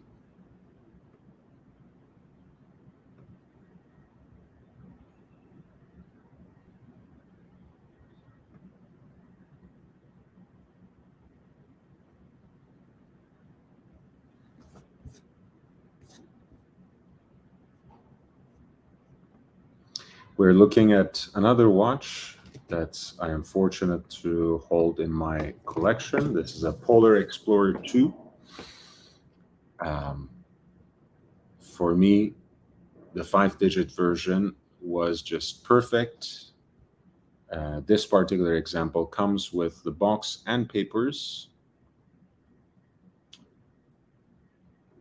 Bought in 1996, so still with tritium on the dial, which has aged very nicely into this eggshell kind of color, both on the hands and the indices, which are all in this blackened white gold, very distinctive for this dial color. Overall, the watch seems nicely preserved, even though it probably has seen a polish or two, a light polish or two. And at lot 119, this piece has a pre-auction estimate that ranges from 6,600 to 10,900 in US dollars.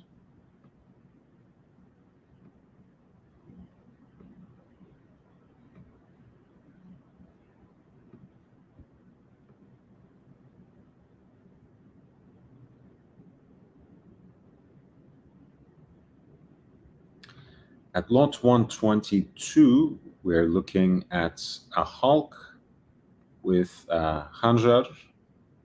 As you know, the Hulk comes from a period in Rolex's production where they were not really putting this sort of insignia, these kind of symbols on the dial, but they were still available, and I think to this day still available as customized engravings on the case back. So this is the case with this Khanjar Hulk, which has the royal insignia of the Sultanate of Amman on the case back. The piece, as it should, when it comes to a special watch like this, the piece comes with its original presentation box, the outer packaging, which has a printed Khanjar emblem that matches the engraving on the case back, the warranty papers, and the document holder in green Rolex leather.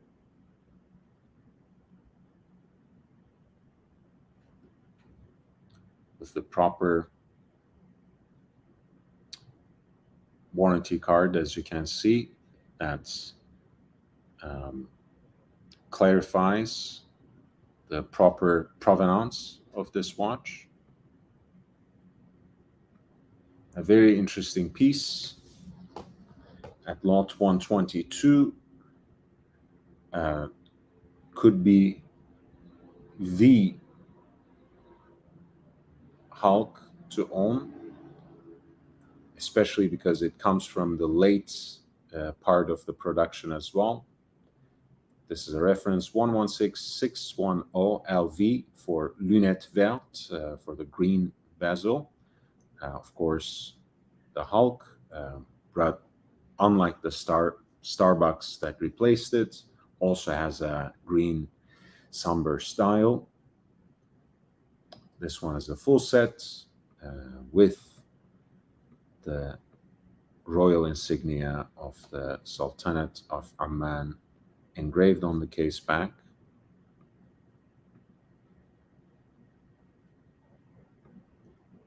This is the Hulk, and the piece has an estimated value of 21,800 to 43,500 in US dollars. Speaking of Submariners with a green bezel, you're looking at the so-called Kermit. This is the Rolex 50th anniversary Submariner.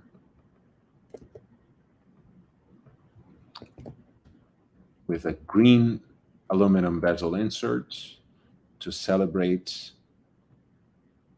the 50th anniversary of the model, which came out in 1953 but was officially presented in the Basel Fair in 1954.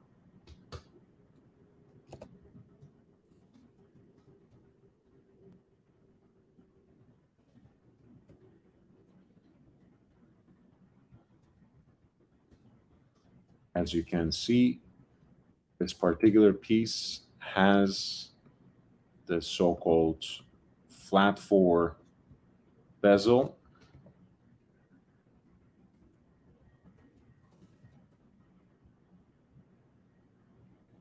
And it is a Y serial piece, so the most desirable because it properly belongs to 2003, the true 50th anniversary of the piece. It does come with the presentation box, outer packaging, calendar, hang tag, anchor, the leather card holder, as well as product literature. Damn near full sets at lot 124. This is the Rolex Submariner Kermit 16610 LV. Again, the pre-auction estimate is 14,200 to 21,800 in US dollars. Please hit the like button when you can. It does make a huge difference, and it means the world to me. I really appreciate you. Speaking of anniversary watches, you're looking at the 50th anniversary version of the Omega Seamaster. This is a piece that is quite attractive to the collector of dive watches, the enthusiast for Omega Seamasters, because it takes care of a lot of the visual incoherencies of the model. I should have said, actually, I mean, this would appeal to the Omega Seamaster collector because it is the 50th anniversary model. But for anyone else who likes dive watches, who admires Omega Seamasters, but complains about one or two, this or that aspect of the design, this can be actually a very attractive watch because it takes care of two major complaints. One, the helium escape valve that is usually located at 10 o'clock is removed. And two, you have a return to broadsword hands and a big triangle on the dial, which injects the design with lots of vintage charm and gets rid of the skeletonized hands. Most importantly, of course, you have the additional spear-shaped red 24-hour hand, which allows you to track a second time zone with the help of the bicolor 24-hour bezel with a silvered half for the morning hours and a black half for the night hours. The dial is, of course, the old school wave dial with guilloche pattern rather than the laser engraved version. Dates window at 3 o'clock, sweep center seconds, the GMT writing in red, which matches the 24-hour hand. On its classic matching Seamaster bracelet.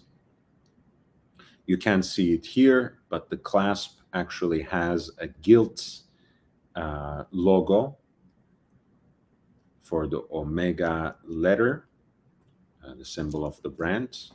And you have a closed case back with the hippocampus logo and an inscription that commemorates the 50th anniversary of the brand.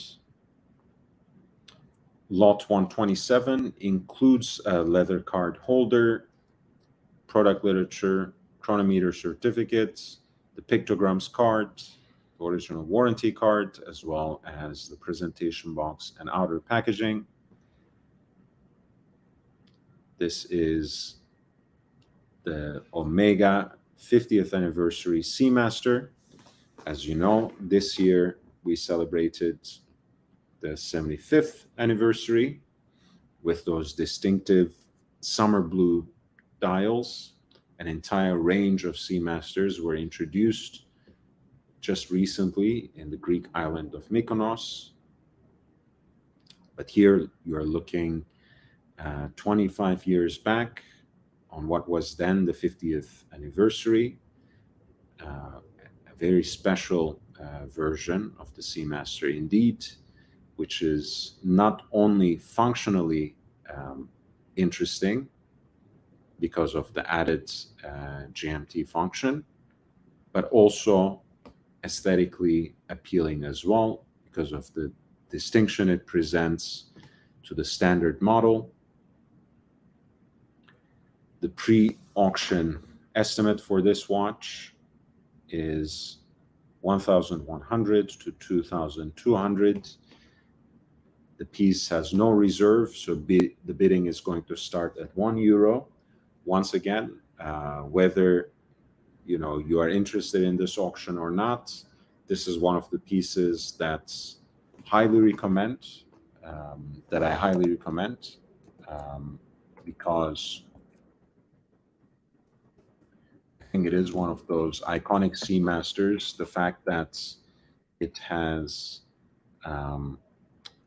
the added functionality of tracking the time in a secondary time zone doesn't hurt. But I think for anyone who would like to get into neo-vintage watches or just wants to get a quality watch from that 90s era, I am a huge fan of the Seamasters from that era. If you want just time and dates, the classic Bond watch with the self-winding movements, the 253180 is your reference number. That's the one to get. If you want something a little more distinct, something a little different, something with its own character, you can go for the 50th anniversary edition, the 2534, of which an example you're seeing here at lot 127. Hey, Mark Daniels, nice to see you. 521 Taipei. Hey, nice to see you guys. Please hit the like button. It's so nice to have you here.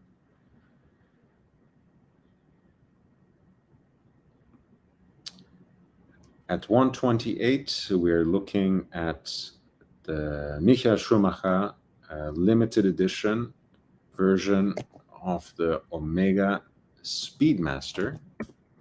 This is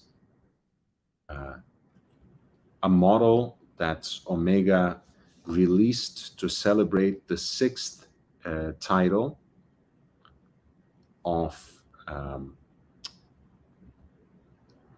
the legendary driver in 6,000 examples. The piece has again, self-winding caliber, which is unlike many Speedmasters, of course, but has that Paul Newman dial, which makes it quite attractive for many. Of course, it is quite distinct from Daytona Paul Newman. Specifically, it has the broad arrow hands that harken back to the original 1957 Omega Speedmaster. It also has a date window at 6 o'clock by the 12-hour counter. The continuous running seconds are indicated at this crosshair subsidiary dial with an alpha hand.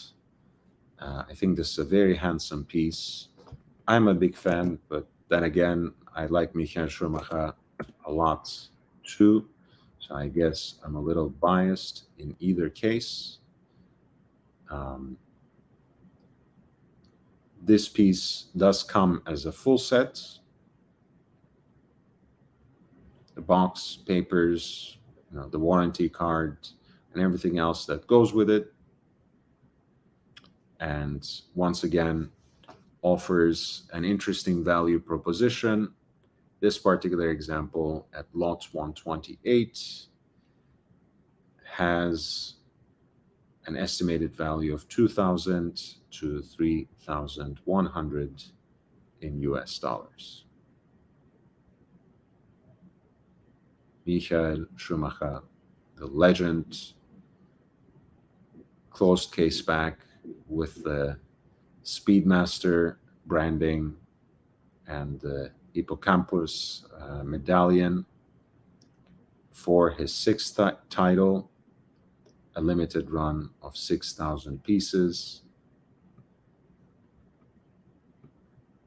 with the Paul Newman exotic dial and broad arrow hands. That was lot number 128.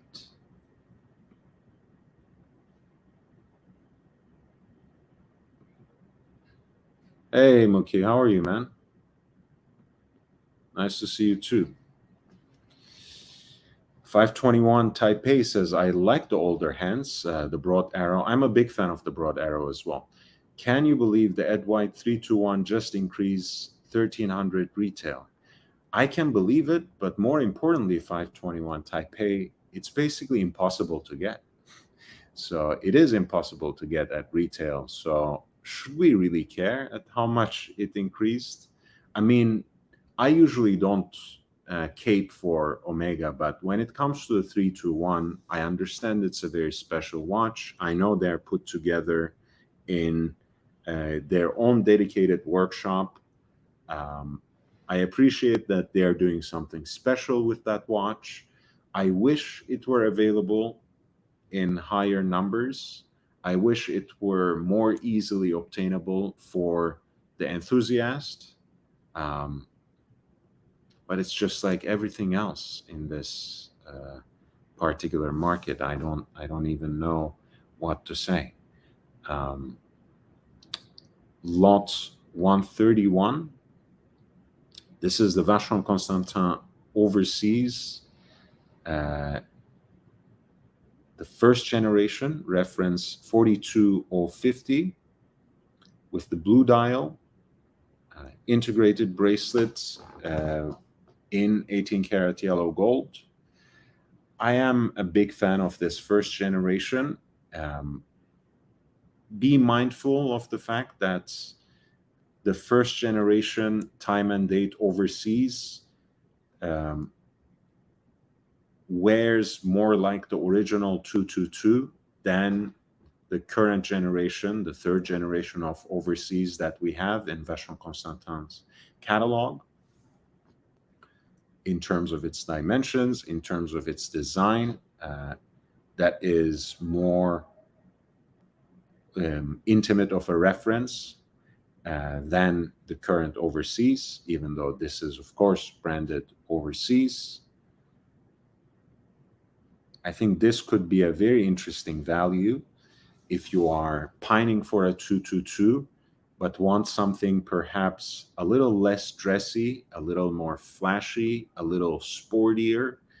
Vacheron Constantin overseas first generation in 18 karat yellow gold with a blue dial might just be the thing. Reference 42050 once again. These are beautiful and also quite obtainable, quite a decent deal in stainless steel as well. The Salmon dial in stainless steel carries a hefty premium, but the blue dial versions can be gotten in lower tens, in low five figures. This is an excellent piece, great condition too, seemingly, as much as I can discern from that single picture.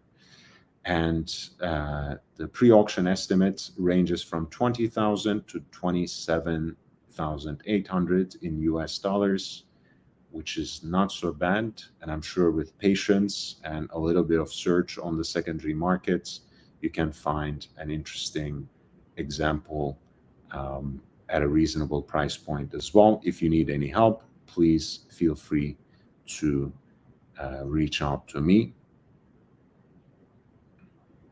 Self-winding caliber, of course, chronometer certified. It is really a beautiful watch. I am also a bigger fan of the old school bracelets, to be honest. So I actually like this quite a lot. As I said, it can be a sportier alternative to the 222 as it's presented on the catalog these days. And the price point is interesting as well. With this particular example, again, here on lot 131, with a pre-auction estimate ranging from 20 to 27,800 US dollars.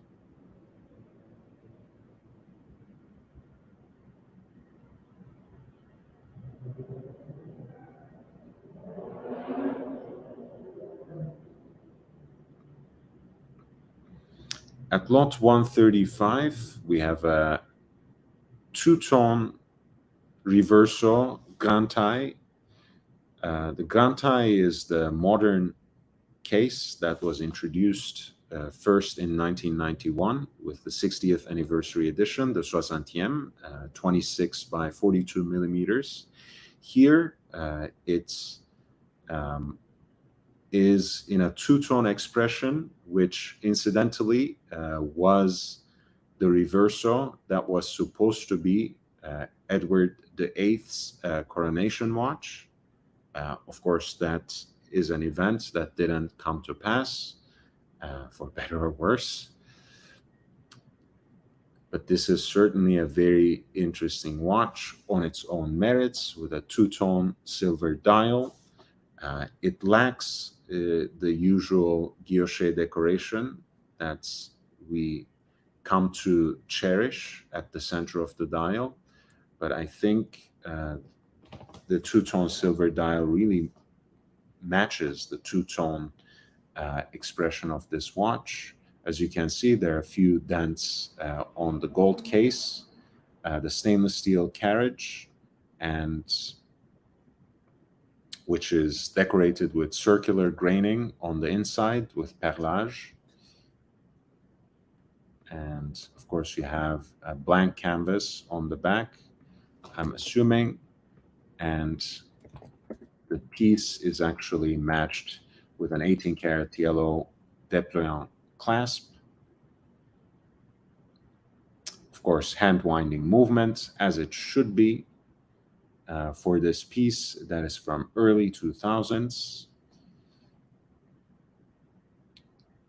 The estimated value of this two-tone reverso with the Grantai case is 2,800 to 3,900 in US dollars.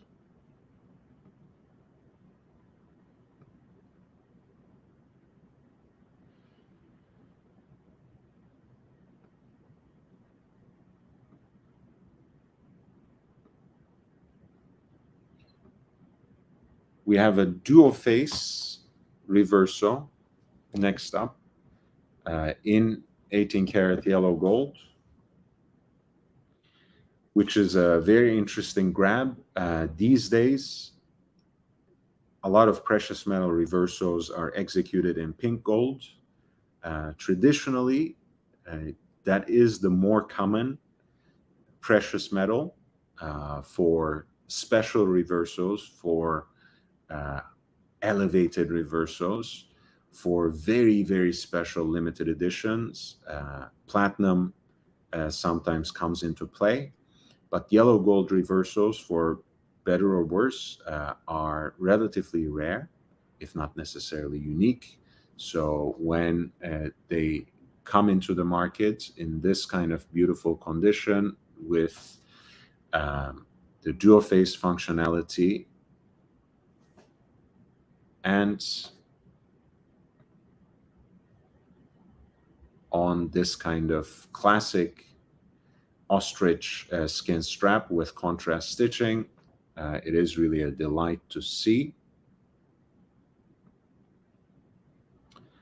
On the recto dial, the main dial, you have a silver dial with guilloche decorations both at the center of the dial and within the subsidiary dial, which is rectangular, resonating with the shape of the case, heat blued stainless steel sword hands,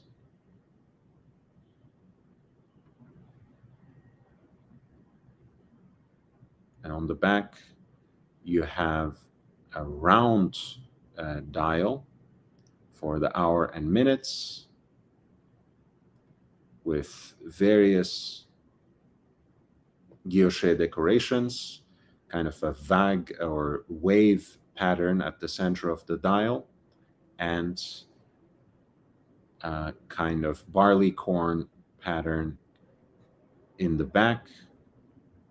The additional 24-hour hand is also a subsidiary dial for the 24-hour hand is also with that wavy pattern. Guilloche hands, Arabic numerals Dauphine hands. I don't know why I said guilloche hands. Arabic numerals at 3, 9, and 12 o'clock, and multifaceted arrow markers for the rest of the indices. This is one of those early executions of the dual face, so you actually need this pin pusher to advance the hour hand separately.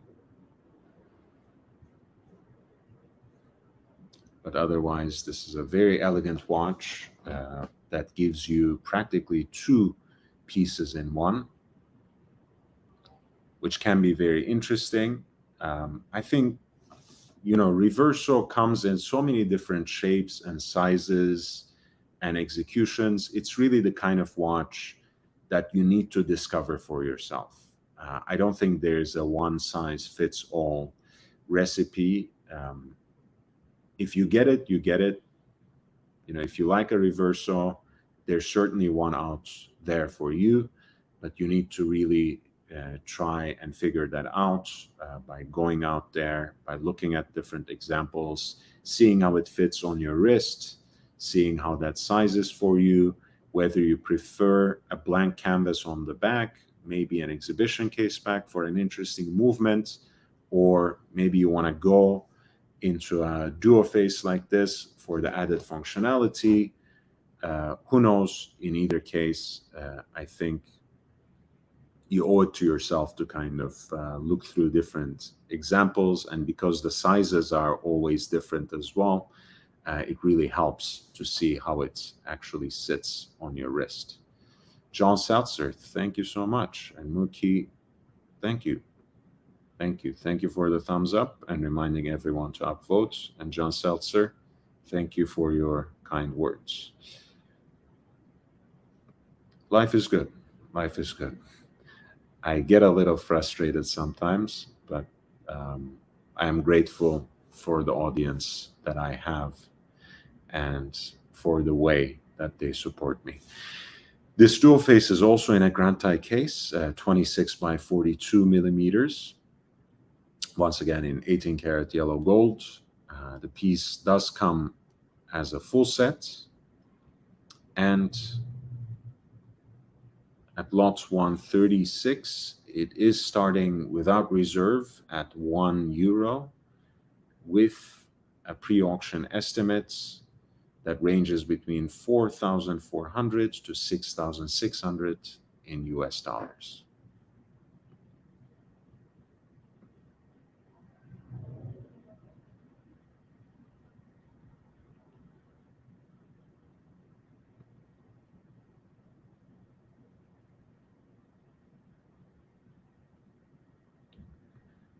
At lot 146, we're looking at an ultra-thin Tank Louis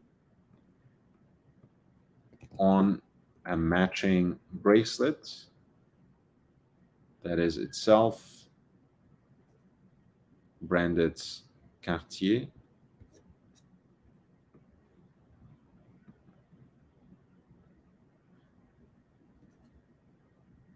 The piece looks decently preserved, even though it has clearly seen some polish.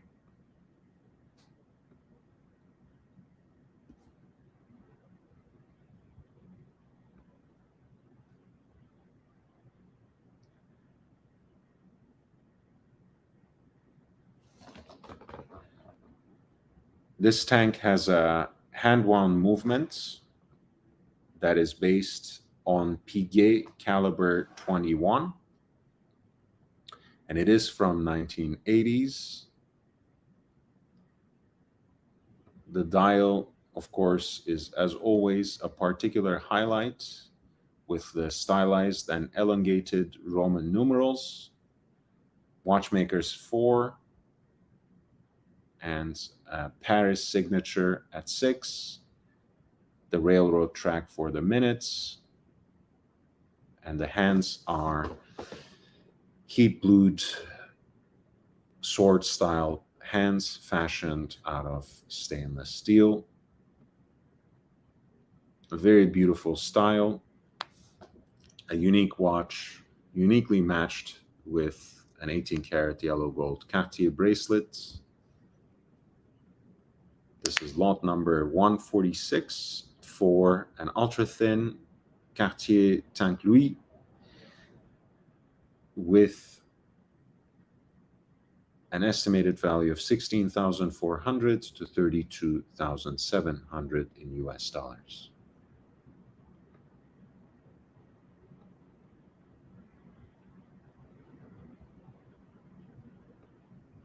$147 is a so-called Cartier driver's watch. If you can see, the déployant clasp actually goes behind the case. So this watch is actually made and designed to be worn upside down on the inside of the wrist. And that's why it's called the Cartier driver. As you can see, the crown is topped off by a beautiful sapphire cabochon. There is, this is a more modern Cartier piece, so you can see even more familiar visual cues of Cartier design on the dial. Silver dial, decorated by engine turning with this wavy pattern that emanates from the central pinion, from under the hand stack. The hands are heat-blued, stainless steel, sword-styled hands, watchmaker's 4, the secret Cartier signature that forms part of the X for Roman numeral 10, an 18-karat yellow gold case that is 22 by 33 millimeters. The watch actually has a quartz movement in this particular case.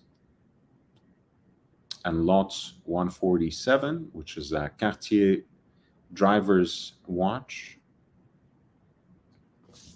in yellow gold, with a pre-auction estimate that ranges from $6,600 to $13,100 in US dollars.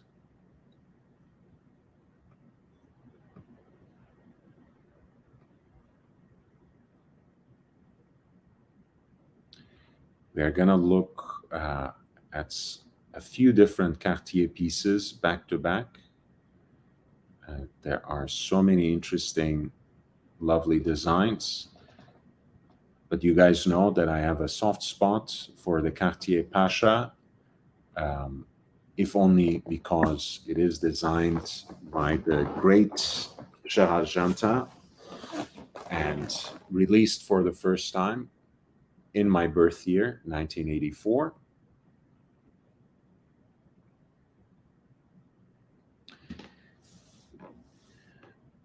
The Cartier Pasha design, even though it was made from scratch by Gerard Jantin, was based on a waterproof piece that Cartier made for the Pasha of Marrakech, hence the name. That watch was an étanche, so a waterproof piece. And Cartier basically gave that brief to Gerard Janta to design for them a waterproof watch. And it was something, I think, that fit with his vision in either case. This is a particularly unique execution, not really impressive from a horological standpoint, because even though it's an alarm watch, it is built on a quartz caliber. But I think aesthetically, it's still a very stunning piece and carries a lot of the important elements of Janta's design, namely the round case with a canteen style crown guard, which should be twisted off for you to manipulate the crown, for you to reset the time. Here it also has an oval moon phase indicator at 12 o'clock, which Gerard Janta used heavily also in his perpetual calendars, with usually lapis lazuli stone for the background, for the night sky. I particularly like the lozenge hands, the diamond-shaped hands that go for hour and minutes, that are loomed in this case, and the T-bar shaped lugs, which Gerard Janta borrowed from the original Vendôme lugs design of Louis Cartier. This is a 38 millimeter Pasha in 18 karat yellow gold, an alarm watch with a moon phase indicator from the 90s. The piece has an estimated value of 6,600 to 13,100 in US dollars at lot number 149.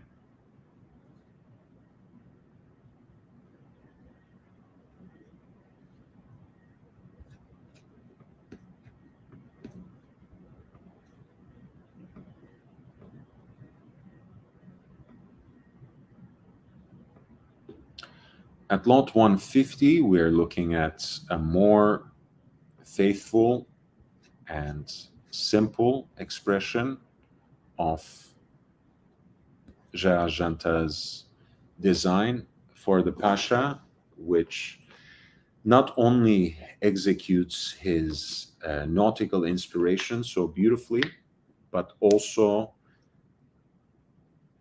puts into play his signature tension between different geometrical shapes. Here, the main interplay is between the round case and the square center of the dial, which in some special Cartier Pasha pieces is actually from semi-precious stones. Those can be really beautiful. And that square grid is actually replicated in the grill that some Pashas have, that you can use as a guard for the crystal, and that you can mount on the case, on the bezel. Very fascinating visual aspect of this piece. You have a concave bezel, which actually is rotational and has the first 20 minutes graduated for this dive style look at the very least. You have the heat blued hands, lozenge shaped for hour and minutes, and sweep center seconds. And you also have a magnified date indicator that is right around 5 o'clock. A silver dial that I think goes really nicely with this warmly patinated yellow gold case in 38 millimeters. I really like the Vendome lugs on a leather strap, even though these pieces at times have uh, been mounted on matching bracelets as well. But this is just fine for me because I feel it really brings out the beautiful contours of the Vendome lugs. And the piece has a matching 18 karat Cartier buckle as well. This is the Cartier Pasha from late 80s with a self-winding movement at lot number 150. The piece has an estimated value of 3,300 to 6,600 in US dollars. We are entering the last hour of the show. Please don't hesitate to hit the like button. And if you have any questions, if you want me to highlight any particular lots in this auction, feel free to send the number with the super chat or any questions with a super chat. As you know, this is a completely independent, absolutely autonomous channel, which means that I'm not beholden to any industry interests. I'm not paid or in any way supported by the auction houses that I cover. And I actually prefer that because it helps me stay critical. It helps me share with you my objective assessment. But it also means that I sink or swim with your contributions. Anything you contribute to the channel is obviously immediately reflected in the quality and quantity of content on this channel. As you know, the live shows have been quite consistent, at least 5 to 6 times a week. More recently, more and more content is coming in terms of the interviews and also in terms of the market digests, which had been previously only available to the Patreon supporters on a daily basis. Now with the YouTube memberships, every week, 3 videos are uploaded there from the archive. And for the first time earlier today, one of those videos has been now cycled out for public consumption. Hopefully over time, again with your help, I'll be able to add some production value to these videos. But this was a video where I talked about the value proposition that the second generation of the Vacheron Constantin overseas sports chronograph reference 49150 offers. So check out my recent video. If you like it, feel free to support the channel, feel free to contribute. You already know how. It is now rolling in the crawling ticker. I am going to put the links into the chat as well.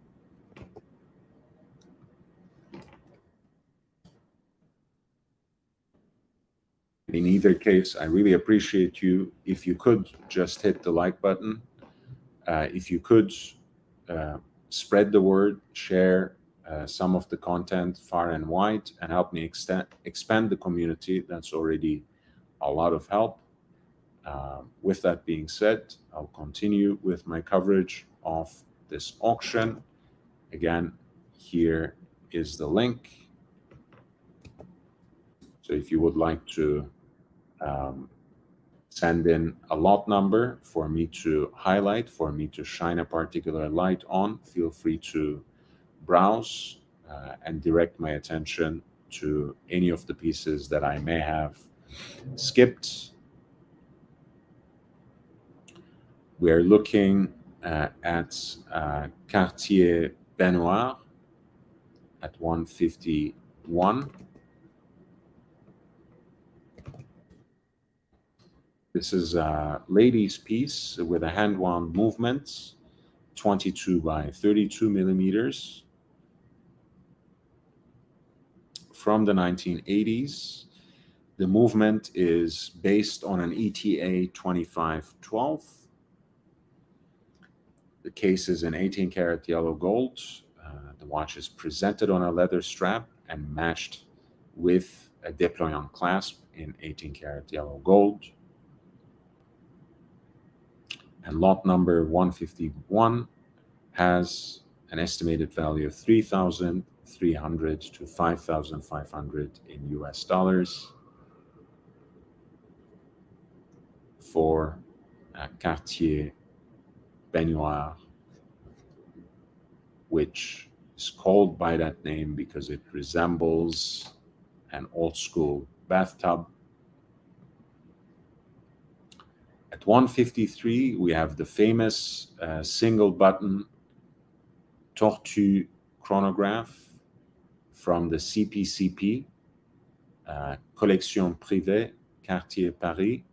This was Cartier's private collection for a decade between the years 1998 and 2008, where they presented some of the best of their archival designs, supplied with high horological touches, sometimes provided by their in-house expertise.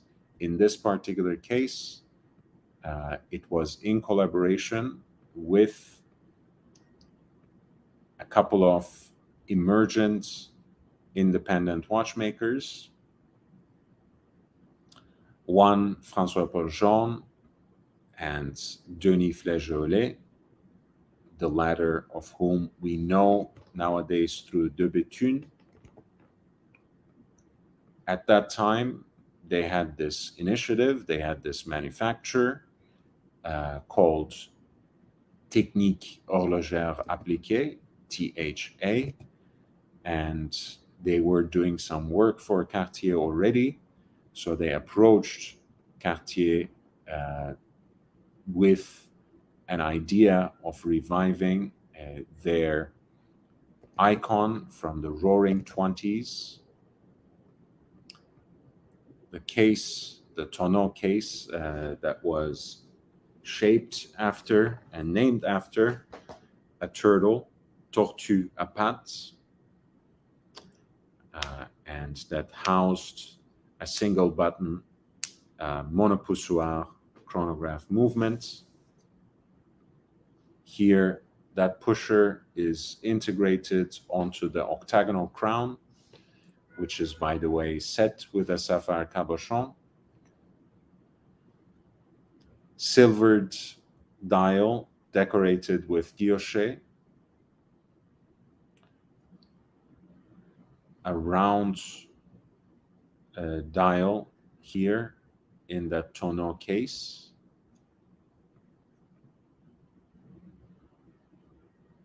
And we have a porthole like opening in the back with a sapphire crystal, which allows us to admire that movement designed by Jean and Flageolet. The caliber is called 045 MC. It's a column wheel, lateral clutch, single button chronograph movement that is also extravagantly and even excessively decorated with the double wishbone logo of Cartier on the bridges. This is basically an XL version of the case. So the dimensions are rather modern for this 18 karat yellow gold tortue, 34 by 43. It shouldn't go without saying that versions of this monopusher chronograph movements were later used by Denis Flageolet in De Béthune, specifically the DB1, the classic chronograph, the DB8 with a single 45-minute totalizer, single chronograph register at 6 o'clock, which is a 45-minute totalizer, and which is also endearingly called the football timer, since the game of football has two halves consisting of 45 minutes each. And more recently, a version of this single button chronograph movement was also used, DB8 with the 8 spelled out. It's a very beautiful movement as part of a gorgeous design presented here on a leather strap and matched with an 18 karat yellow gold clasp.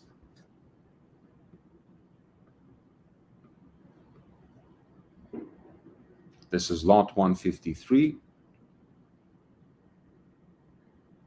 for a Cartier Tortue monopusher chronograph from the CPCP collection. Estimated value of this watch ranges between $27,200 to $49,000 in US dollars.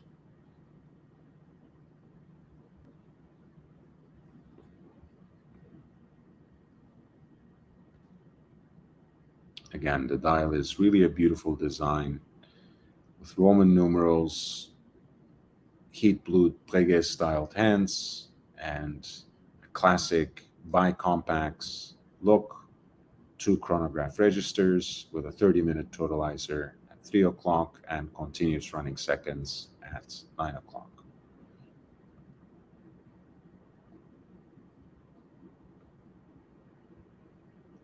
Take a look at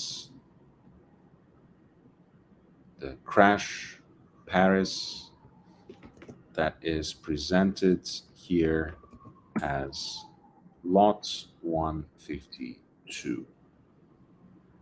This is one of that 400-piece limited run in 18 karat yellow gold from the early 90s. Here it is offered with its original box and papers.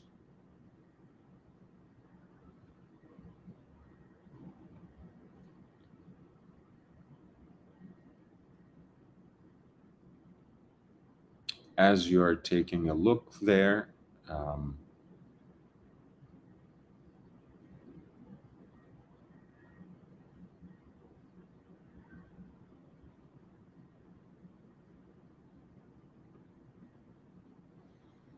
I'm going to take a quick break and get some water, get a drink of water. I'll see you in just 2 minutes.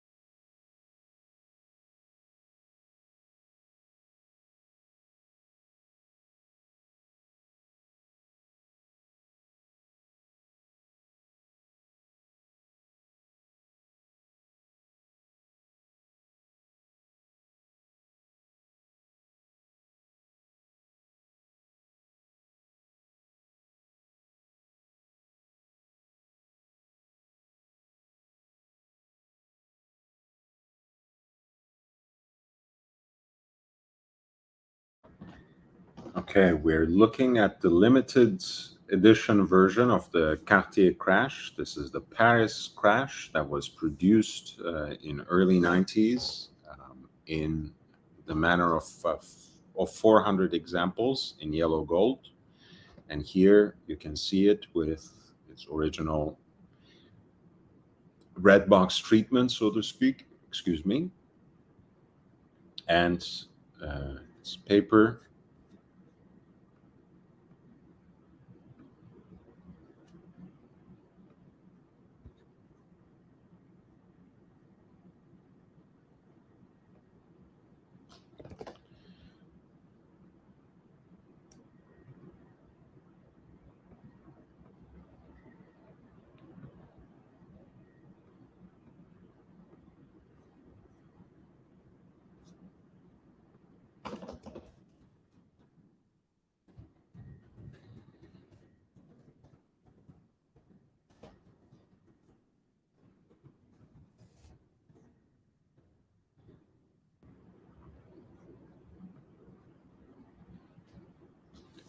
The case has its unique shape, which was an original design by Louis-François Cartier and Rupert Emerson.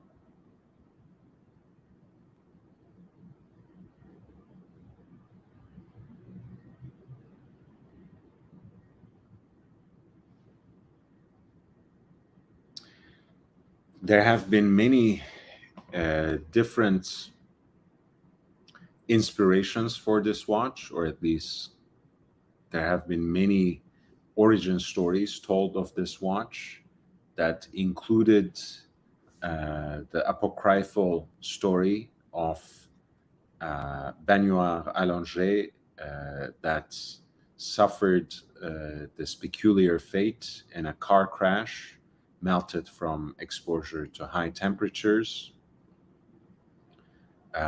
That remains a story that was unproven.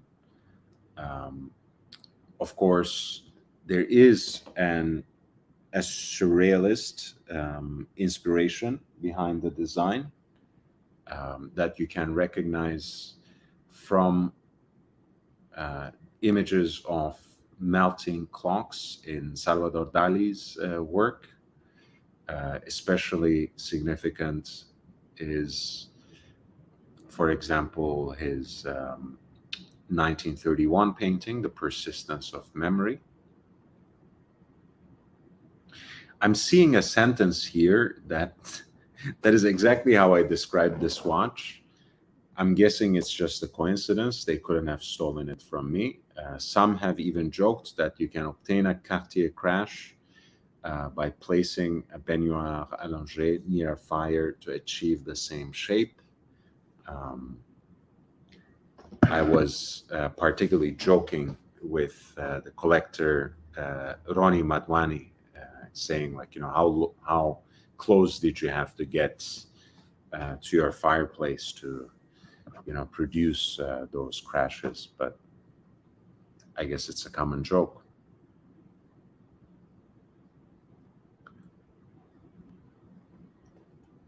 I have just mentioned, as you guys know, that there's a new version of the London crash that is being made exclusively for the New Bond Street boutique.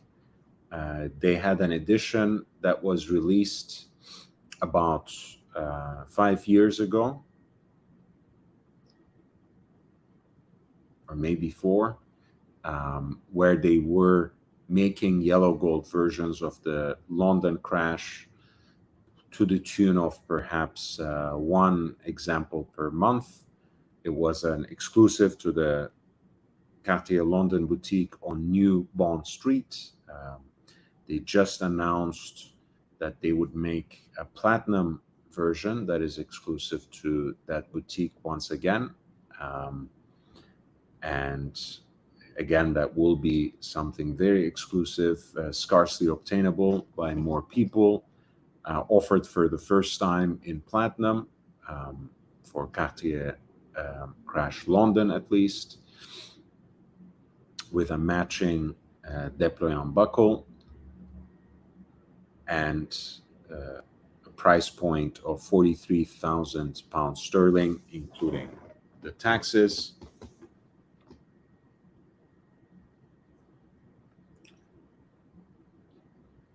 But there's always these kinds of editions with silvered dial, elongated and stylized Roman numerals, the secret signature at 7. The dial is signed Paris, of course, since this is one of that 400-piece limited run, and the sword-styled hands, heat blued out of stainless steel. Hey, JB, how are you doing, man? Nice to see you.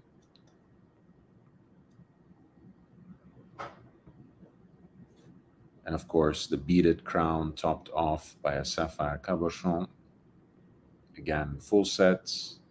Paris crash from 1991, one of 400 examples at lot 152 in 18-karat yellow gold, and with a pre-auction estimate of 164,000 to 218,000 in US dollars.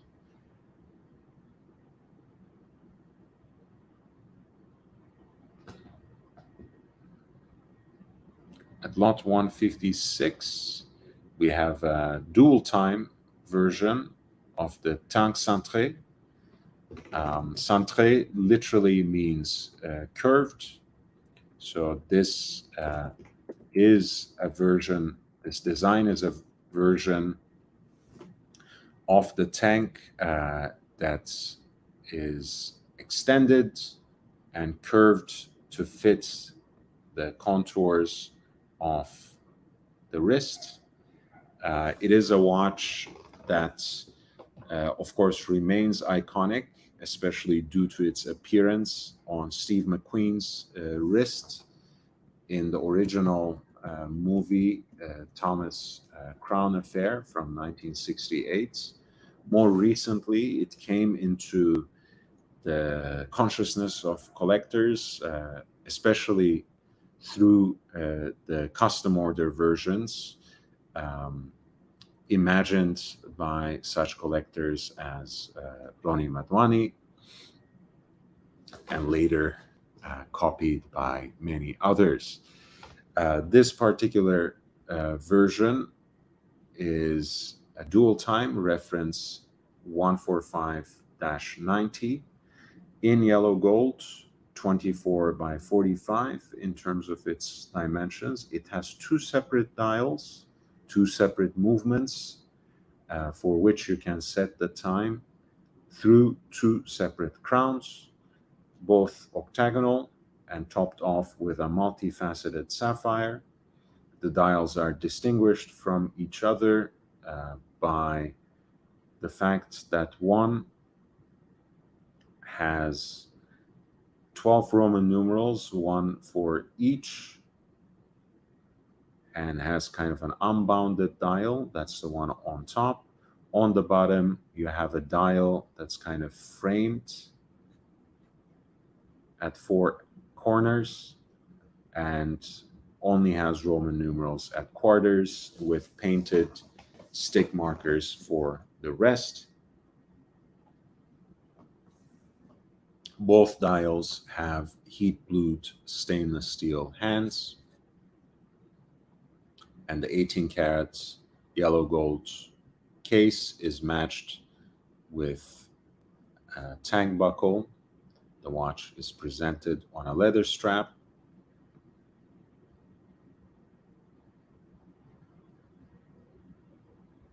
It's a very interesting and enticing watch that has an estimated value of 5,500 to 8,700 in US dollars.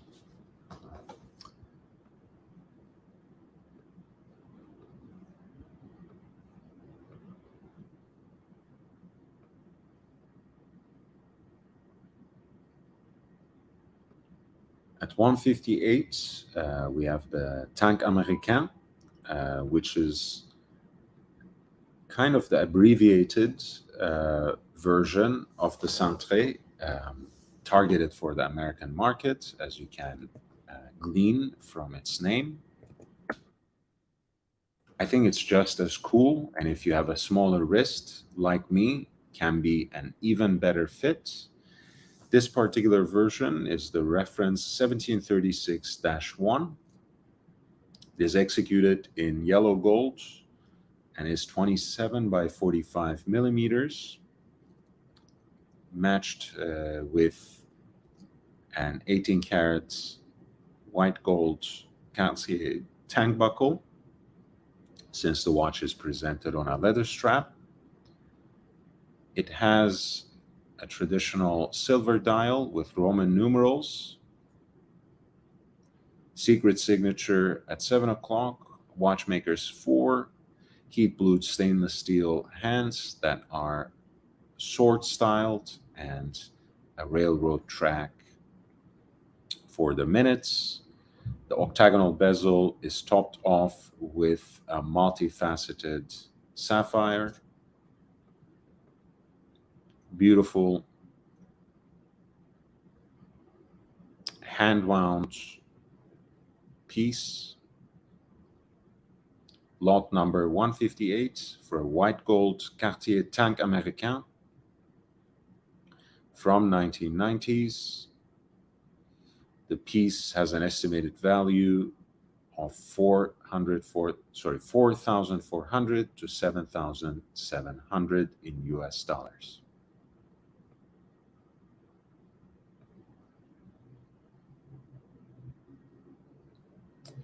A very interesting version of the tank, once again. Unfortunately, we have one. I cannot believe these people sometimes. Like, how can a watch like this that has so many different looks and such an important trick up its sleeve be left with a single picture? This is Cartier's response to Jaeger-LeCoultre's Reverso, the Tank Basculante. Specifically, this is the Tank Basculante Millennium Edition, which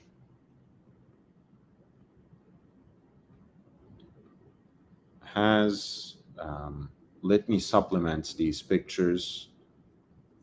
I don't want to excuse them necessarily. I think the cabochon has fallen off as well. I hope that's something they're noting in the description. But I want to share with you how great this watch looks. And if you want to get it from somewhere else, I think you should have a better look. Here's a random example that I found from Chrono 24.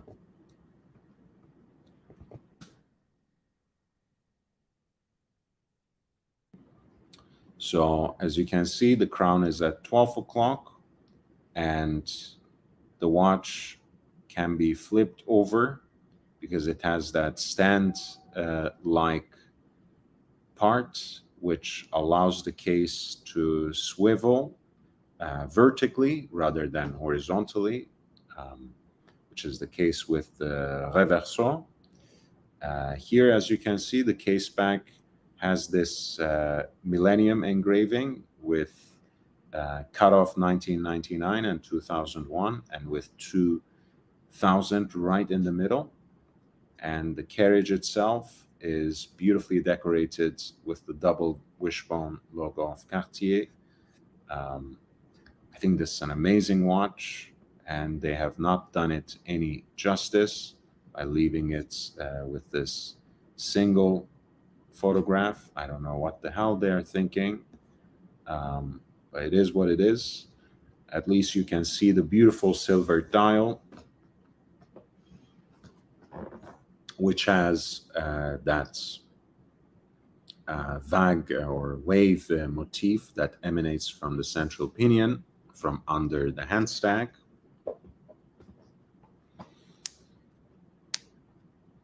And of course, you can see the heat blued stainless steel hands that are in the style of épée, in the style of swords. JB, what makes 232 special? I will get to it right now.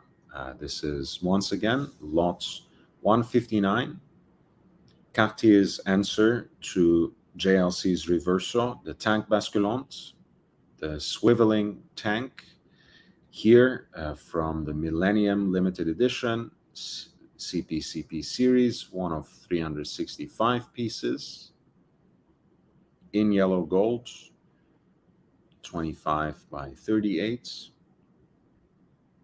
with an estimated value of 8,700 to 13,100. Let's attend to my friend Jake's request.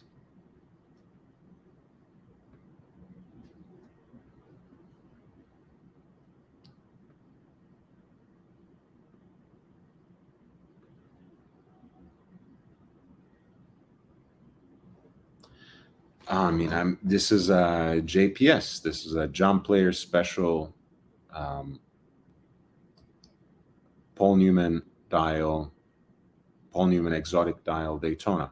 That's it. It's a perennial auction favorite.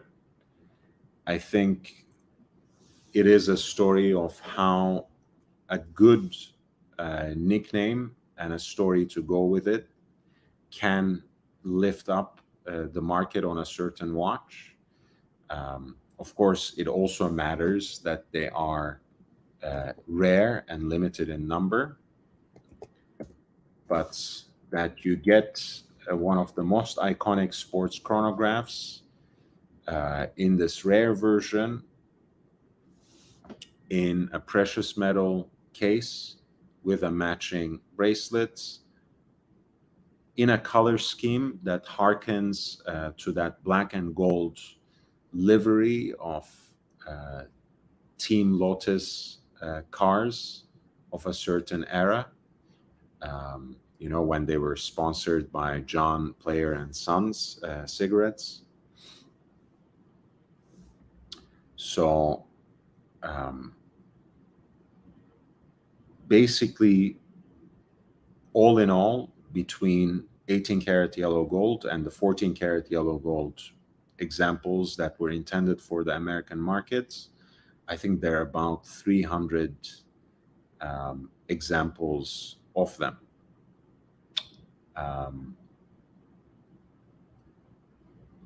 So when it comes to the 6239,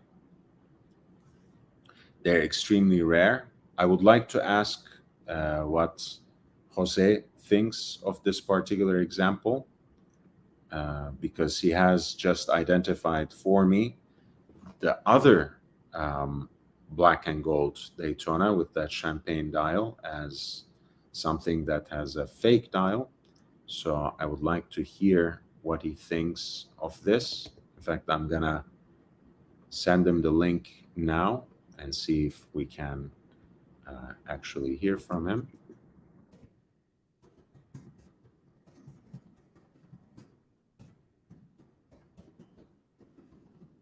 But yes, what makes the so-called Jump Player Special Daytonas so covetable is, one, their limited number, only a few hundreds ever, and two, the mythology.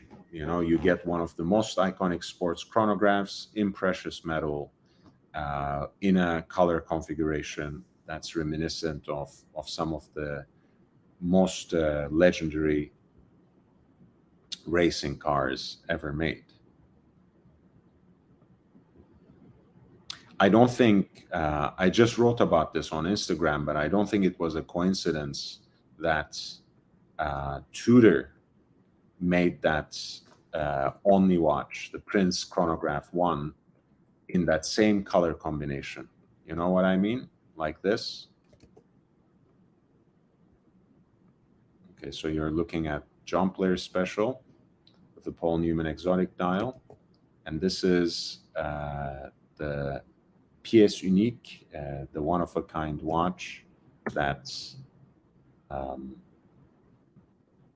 Tudor made for the Only Watch charity auction that's coming up on November the 5th.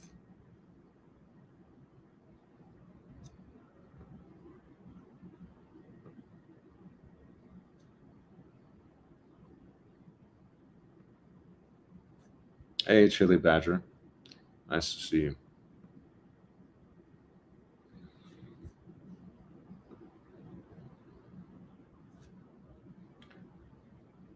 So this is a Rolex Cosmograph Daytona, reference 6239, pump pushers with the matching 18 karat yellow gold bezel and the Paul Newman exotic dial,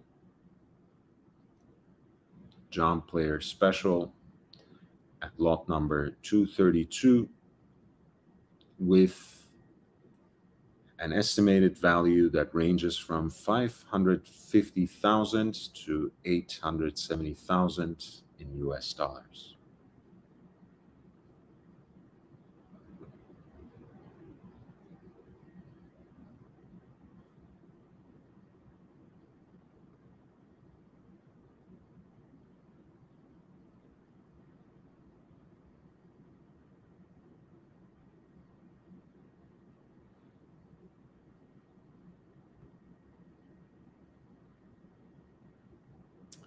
There's another tank basculante.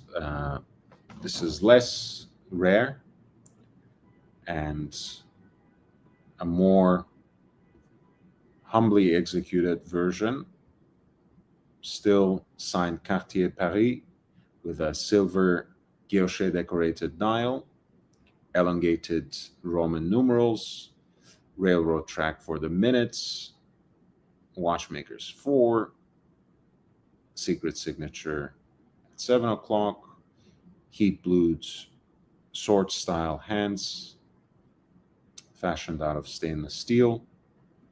The yellow gold case is actually accompanied here with a pink gold déployant clasp by Cartier. This is a tank basculante in yellow gold from the 90s. 24 by 37 millimeters, that's the dimensions at lot 160, with an estimated value of 8,700 to 16,400 in US dollars.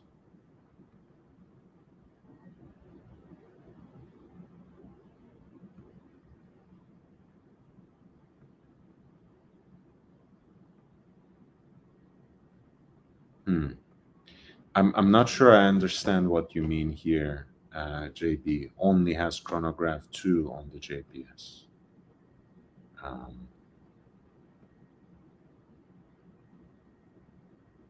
Yeah, let me know. At 161, we have the most sporty version of the Cartier Pasha. This is the C timer in stainless steel, reference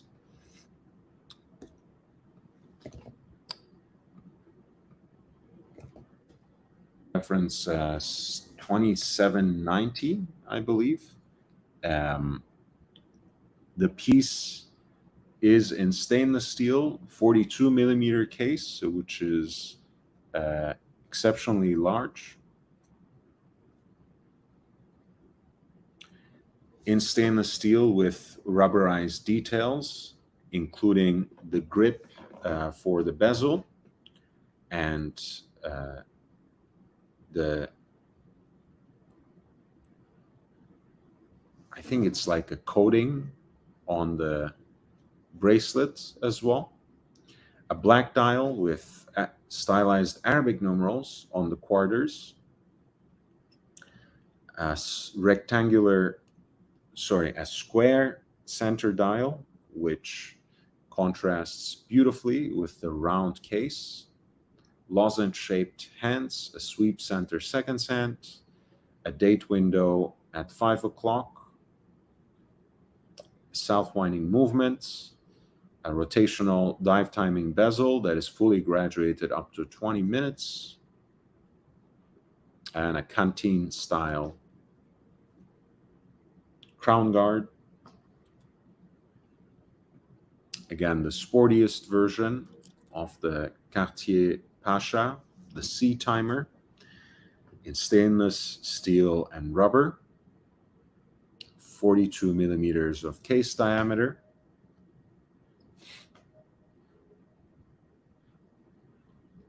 Lot 161 has a pre-auction estimate of 2,200 to 4,400 in US dollars.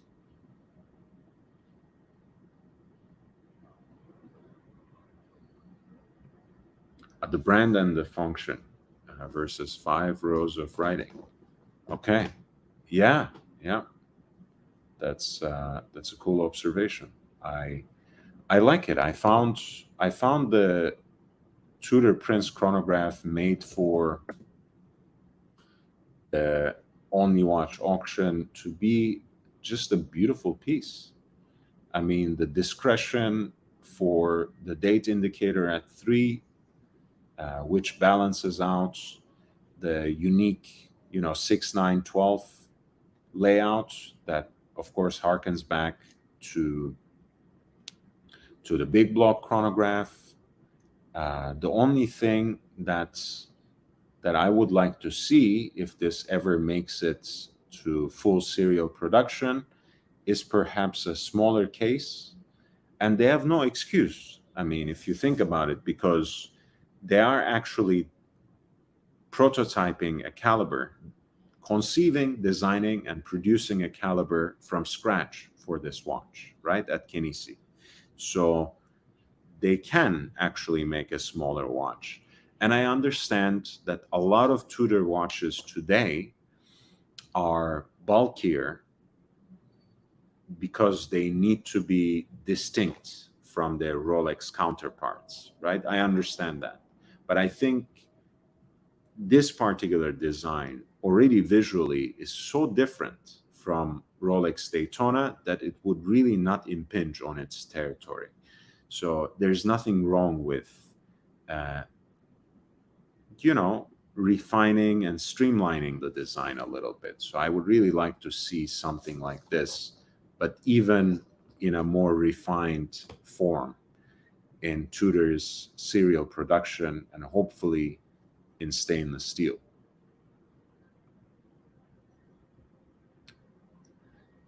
So the Cartier Pasha C timer at lot 161 with a pre-auction estimate of 2,200 to 4,400 in US dollars.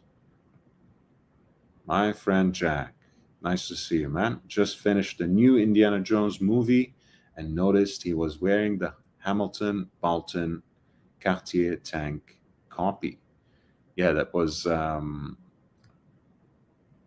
Hamilton endorsement for sure. So speaking of the grid, this is what I had meant. This is a 1987 version of the Cartier Pasha, and it has this removable grid or grille that serves as a protector for the crystal and that can be removed. I really love this design, guys. I don't know. Every time I see one, I get this push to really get it. I'm sorry, it was the reference 1987. This is from 1990s. 38 millimeters of diameter in 18 karat yellow gold. You have, again, that beautiful interplay of shapes, square and the circle specifically, the canteen style crown guard, the T-bar lugs that are adopted from Louis Cartier's Vendôme design, the lozenge-shaped hands, which are heat-blued and fashioned out of stainless steel in this case, along with the sweep center second cent and a magnified date indicator at 5 o'clock as well, or stylized Arabic numerals at the quarters, finish off the look. The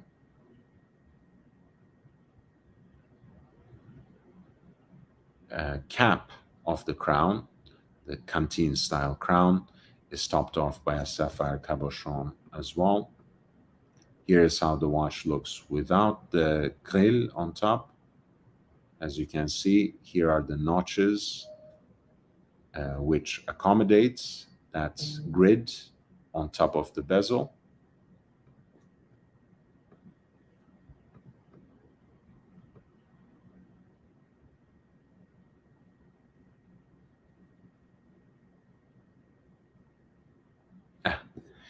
By the way, Jose Perez, Periscope just updated me on the John Player special that we were looking at, and he's of the same mind as me. He says the dial looks okay at first glance, but you never know.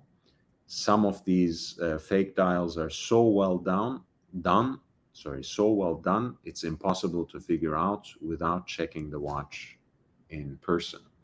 So it's difficult with these sorts of very rare and covetable pieces. And then he adds something that is quite perceptive.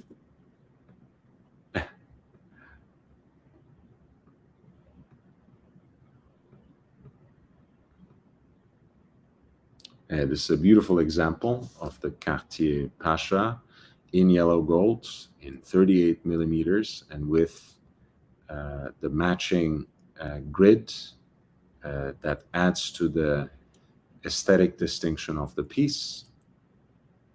Lot 162 has a pre-auction estimate of $4,400 to $7,700 in US dollars.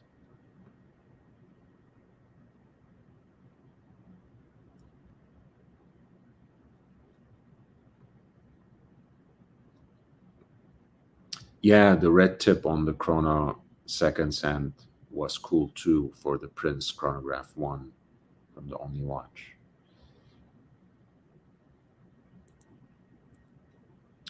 Lot 166 is Patek Philippe Gondolo that is really styled more like a Tank Chinoise than anything else, but we'll take that as read.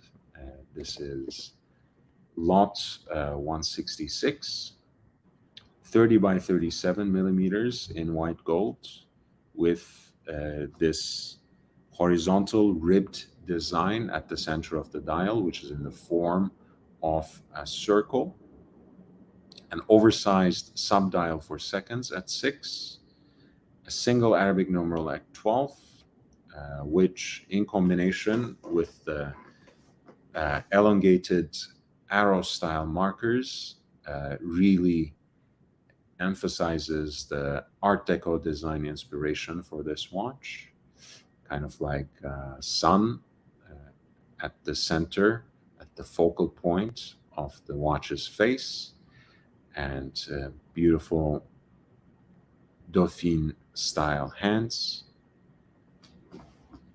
for the hour and minutes. This is lot number 166, which is Patek Philippe Gondolo in white gold. The reference number is 5111G. The watch is from 2005 and comes as a full set practically. And the pre-auction estimates ranges from 9,800 to 15,300 US dollars.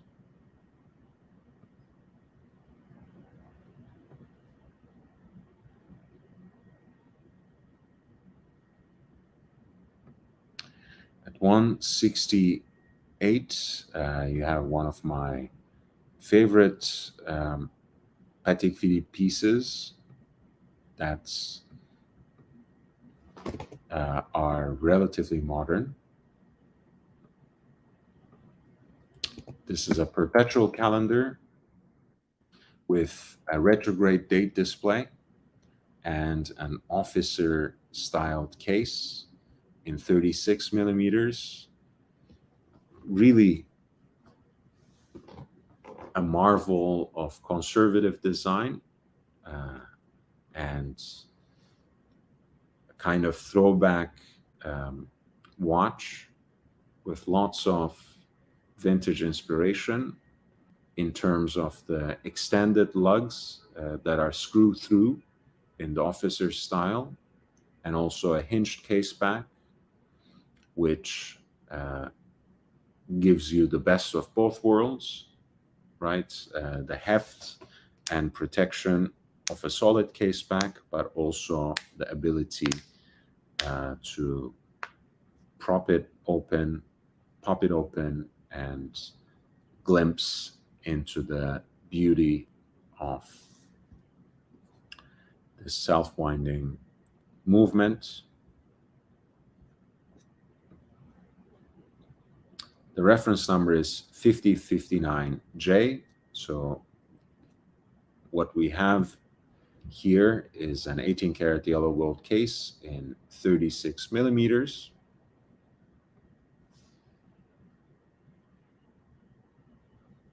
With an ivory dial, Roman numerals, 2 apertures at 9 and 3 o'clock for day of the week and month respectively. Moon phase indicator at 6. At around 12 o'clock, you have a wicket for the display of the leap year. And in the form of a downward facing crescent at the center of the dial, you have the scale for the dates, which of course snaps back to 1 at the beginning of the month. Tempered handsets, leaf styled for hour and minutes, and also sweep center seconds.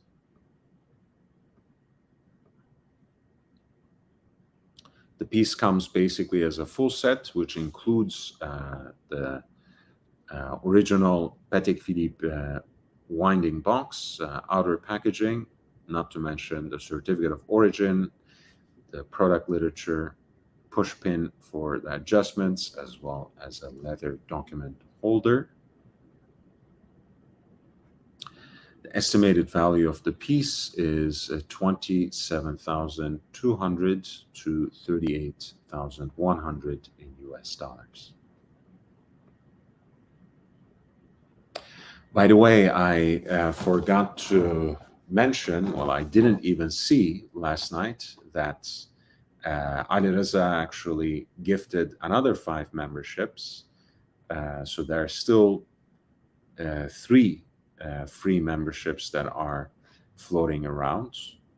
So make sure that you accept gifts on this channel so you can at least sample for your first month all the benefits, the exclusive content, the interesting emojis of being a member of the channel.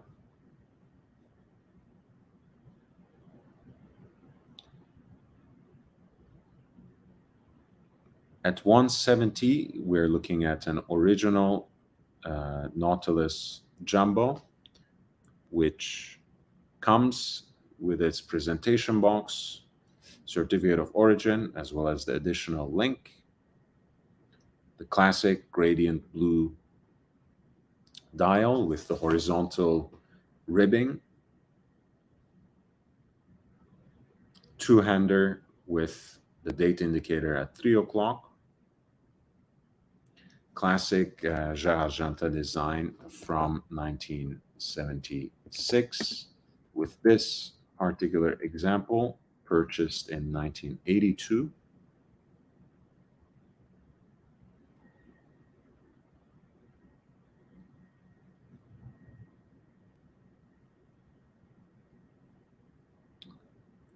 Reference 3700, all in stainless steel, case and bracelets.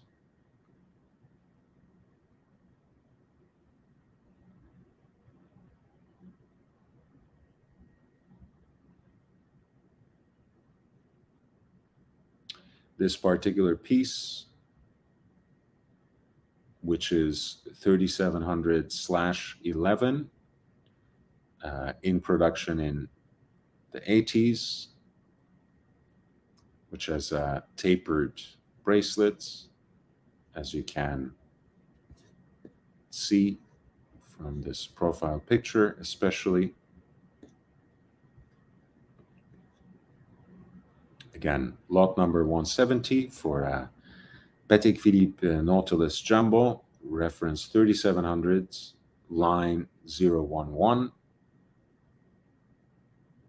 with its certificate of origin, additional link, as well as the presentation box. The piece has an estimated value of 87,000 to 154,000 in US dollars.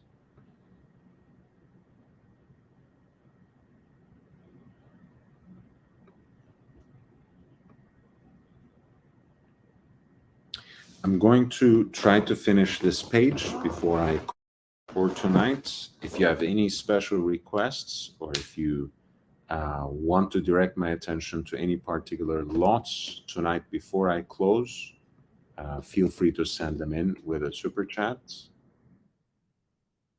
I think my connection is again failing a little bit, so it is probably the right time.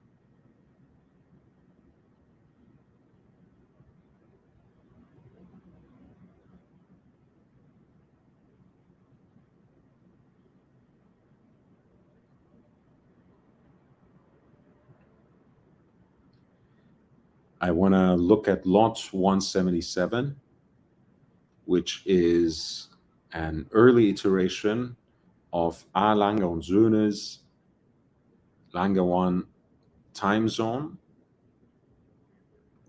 This is basically their approach to the world timer, which replaces Berlin with Paris on the city's ring, which has day and night indicators for both the local time and reference time.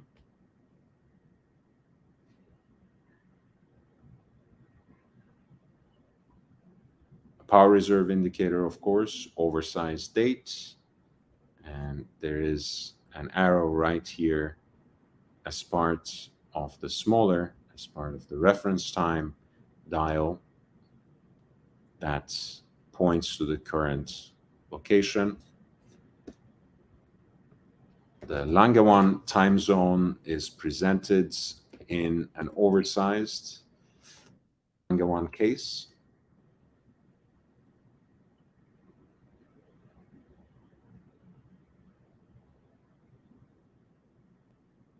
This particular example comes with its original presentation box, warranty papers, product literature, as well as a polishing cloth or a cleaning cloth.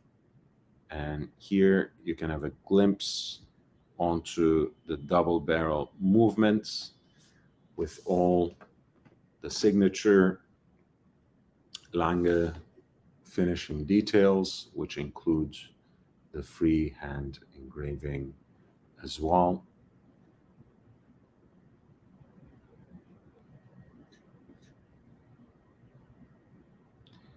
There are two pushers, of course, in this case, one to correct the dates and one to cycle through the different time zones.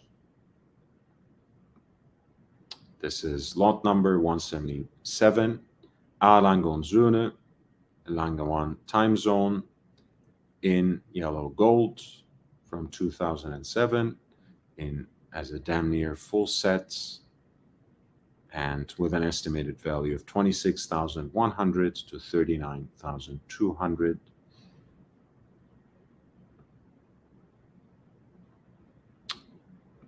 Lot 176 is Langematic.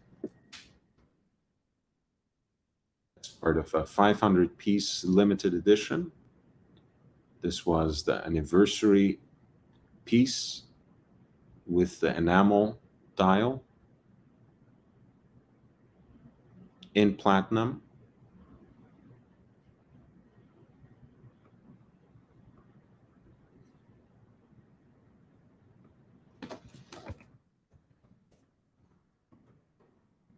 Roman numerals with 12 o'clock in red.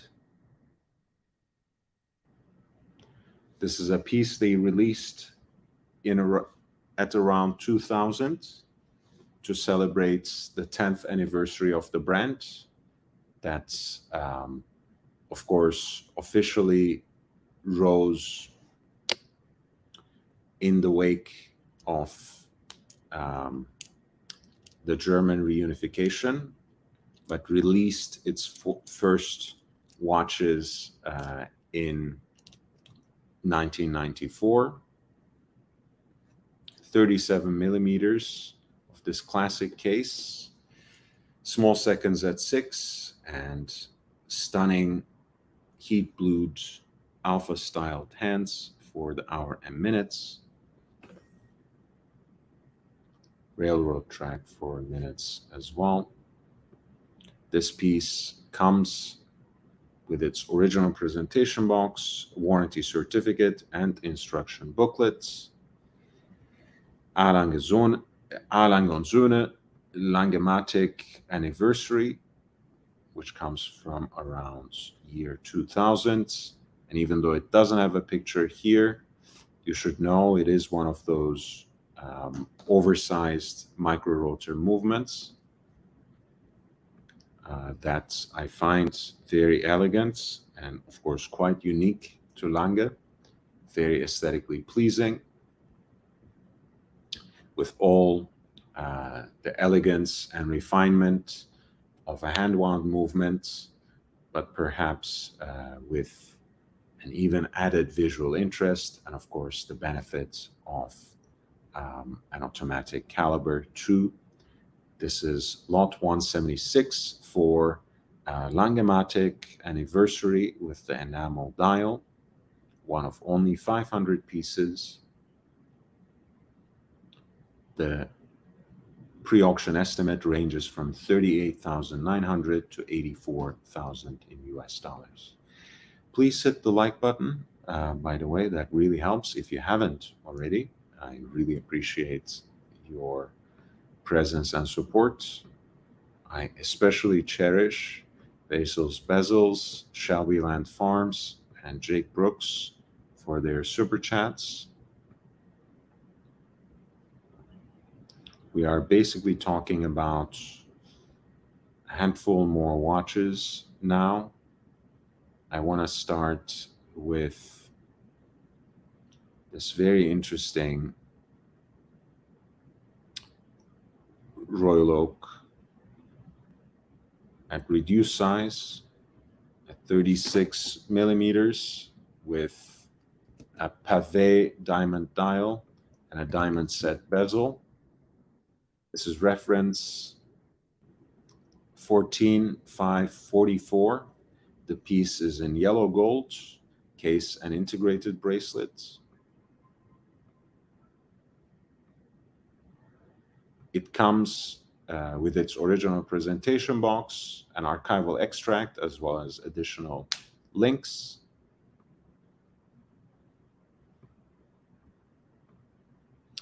And it has a stunning pavé dial that is complemented with the setting of its bezel as well. Very well preserved. Looks completely illegible as a timekeeper, but who cares, right? I mean, thankfully the hands are very nicely finished, so at least you would catch it from certain angles. Of course, there is the date window at 3 o'clock. Very beautiful watch. A reduced size AP Royal Oak in this bejeweled factory diamond set execution from around 1991. The reference number is 14544 BC.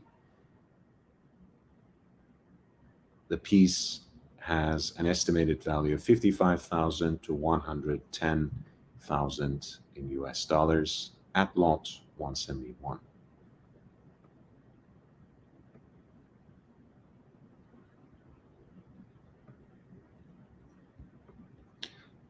Let's intersperse it with Royal Oak Perpetual calendars. Here's a very special one, stainless steel with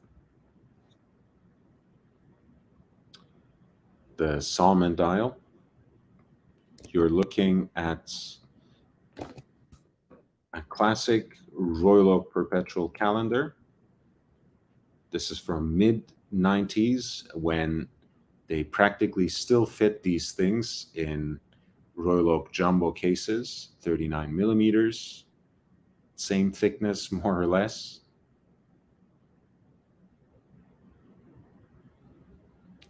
The reference number is 25654 ST. As you can see, this is an early expression of the perpetual calendar movements without the leap year indicator, and of course, without the later edition of the weekly calendar that is pointed to, that is indicated on the periphery of the dial. I kind of like this because it's so balanced and so pure, with an aperture for the moon phase indicator at 6 o'clock, right above the signature, Audemars Piguet, automatic. Pencil hands for the hour and minutes, rhodium plated, as are the baton markers at for the indices. Polished gold beads for 3, 9, and 12 o'clock. And for all the calendrical registers, you have the sword-styled micro hands, heat blued, fashioned out of stainless steel, indicating the day of the week at 9 o'clock, the date at 3 o'clock, and the month at 12 o'clock on the salmon dial that has a beautiful contrast vis-a-vis the white metal case, all stainless steel, with the white gold bolts on the bezel having acquired this warm patina in distinction from the stainless steel bezel, but in beautiful harmony with the salmon dial. This piece comes with the AP winding box, its certificate of origin, as well as product literature. And at lot 172, it has a pre-auction estimate that ranges from 196,000 to 272,000 in US dollars. At 175, we have another later perpetual calendar. This is reference 25820 ST. Once again, in stainless steel, but this time with a Grande Tapisserie dial in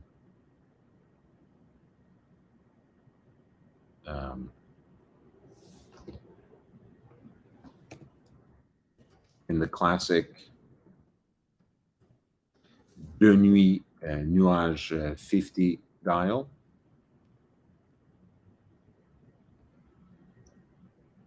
As you can see, there's still the moon phase indicator at 6 o'clock, but the subdial at 12 o'clock is actually complemented by the additional leap year indicator, which is ensconced within it. And to distinguish them, to set them apart from the backdrop of the Grand Tapisserie dial, the three subdials, the three calendrical indicators are set off in rhodium-plated rings. You have the classic Royal Oak hands loomed along with the hour markers, which are also loomed.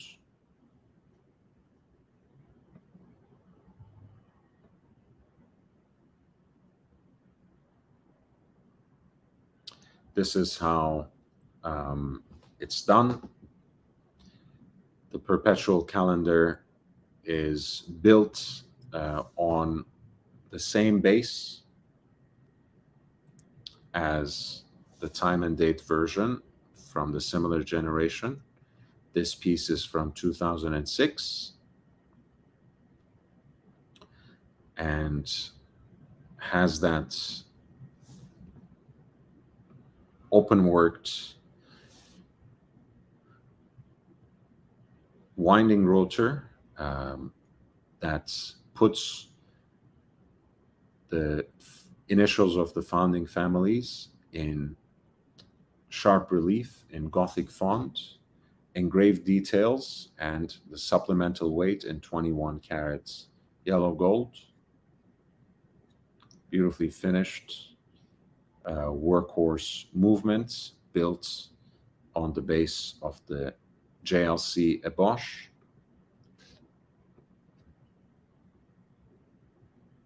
The piece comes with its certificate of origin as well as warranty papers. This is lot 175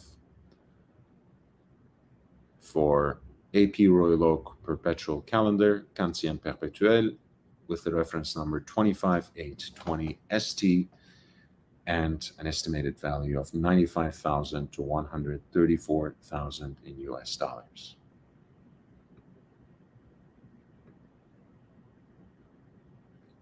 Last but not least, last gasp, guys, if you would like to send in a question or squeeze in another super chat per chance. This is the last watch I'm discussing. This is lot 173, and you are looking at a 20th anniversary AP Royal Oak Jumbo. Reference 14802 was produced in 1,000 examples in stainless steel. This is apparently number 382.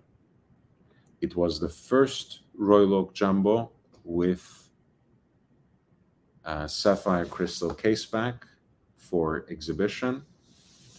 And it also had this beautiful skeletonized oscillating weight, which actually was designed to echo elements of the iconic octagonal bezel, and of course was inscribed to commemorate the Royal Oak Jubilee, the 20th anniversary, 1992, as well as the number of this particular piece in that 1,000 unit limited run.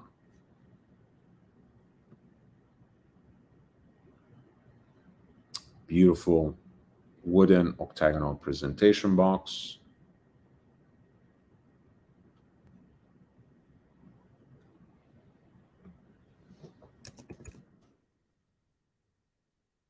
With that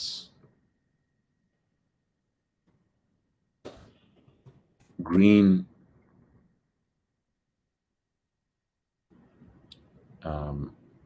cloth interior.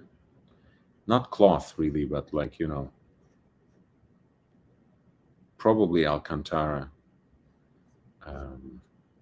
because I don't think they would use suede for that kind of interior.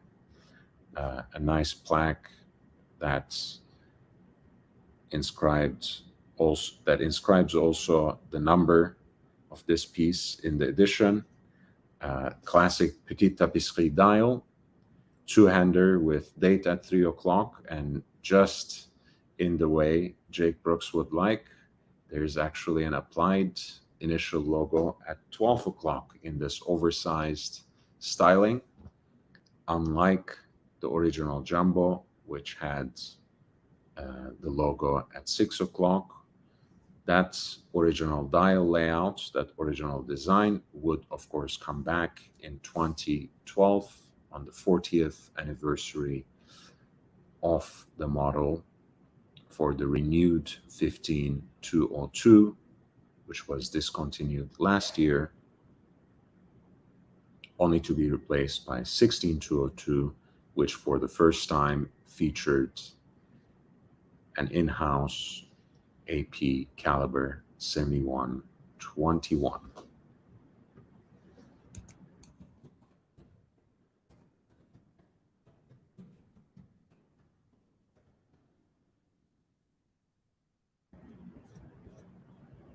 This is a beautiful example again of the Royal Oak Jumbo Jubilee limited edition, one of 1,000. Lot number 173 is the reference 14802 ST.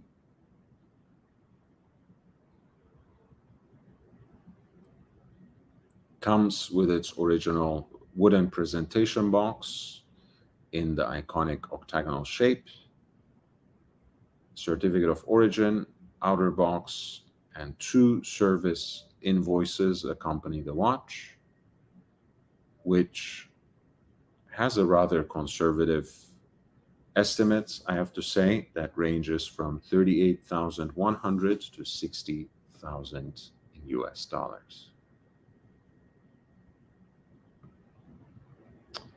That's it for today, friends. Thank you so much for your support and presence. Thank you for being with me for 4 hours. I hope you enjoyed the show. If you have enjoyed the show and if you have learned something from it, please don't forget to hit the like button. Spread the word, share the content far and wide. There's increasingly more and more short form content that will be a great way to bring more people into the channel, and you will have helped me expand this community we're building around a passion for wristwatches and a profound knowledge of them.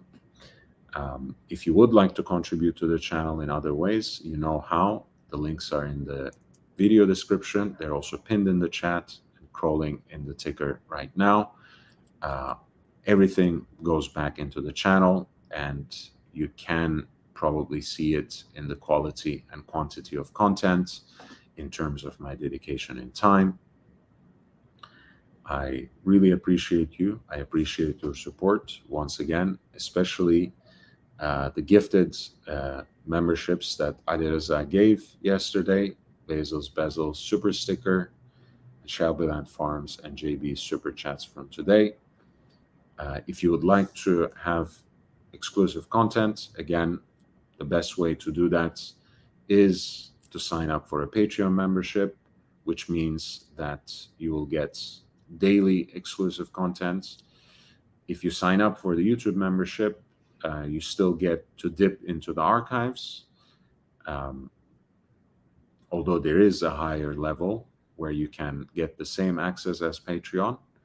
I think with the new free memberships that Alireza gave, there's still some floating around, so make sure to accept gifts on the channel if you would like to sample the membership for the first month, but I think it is well worth it. Thank you for your support. JB, thank you so much. $9.99 US dollars. Thank you for the show. Good night. punters, and YB, good night to you too. I'll write to you soon, JB. We'll talk. I appreciate you. Thank you again. Thank you, everybody. Please don't forget to hit the like button on your way out. I'll see you in the next one.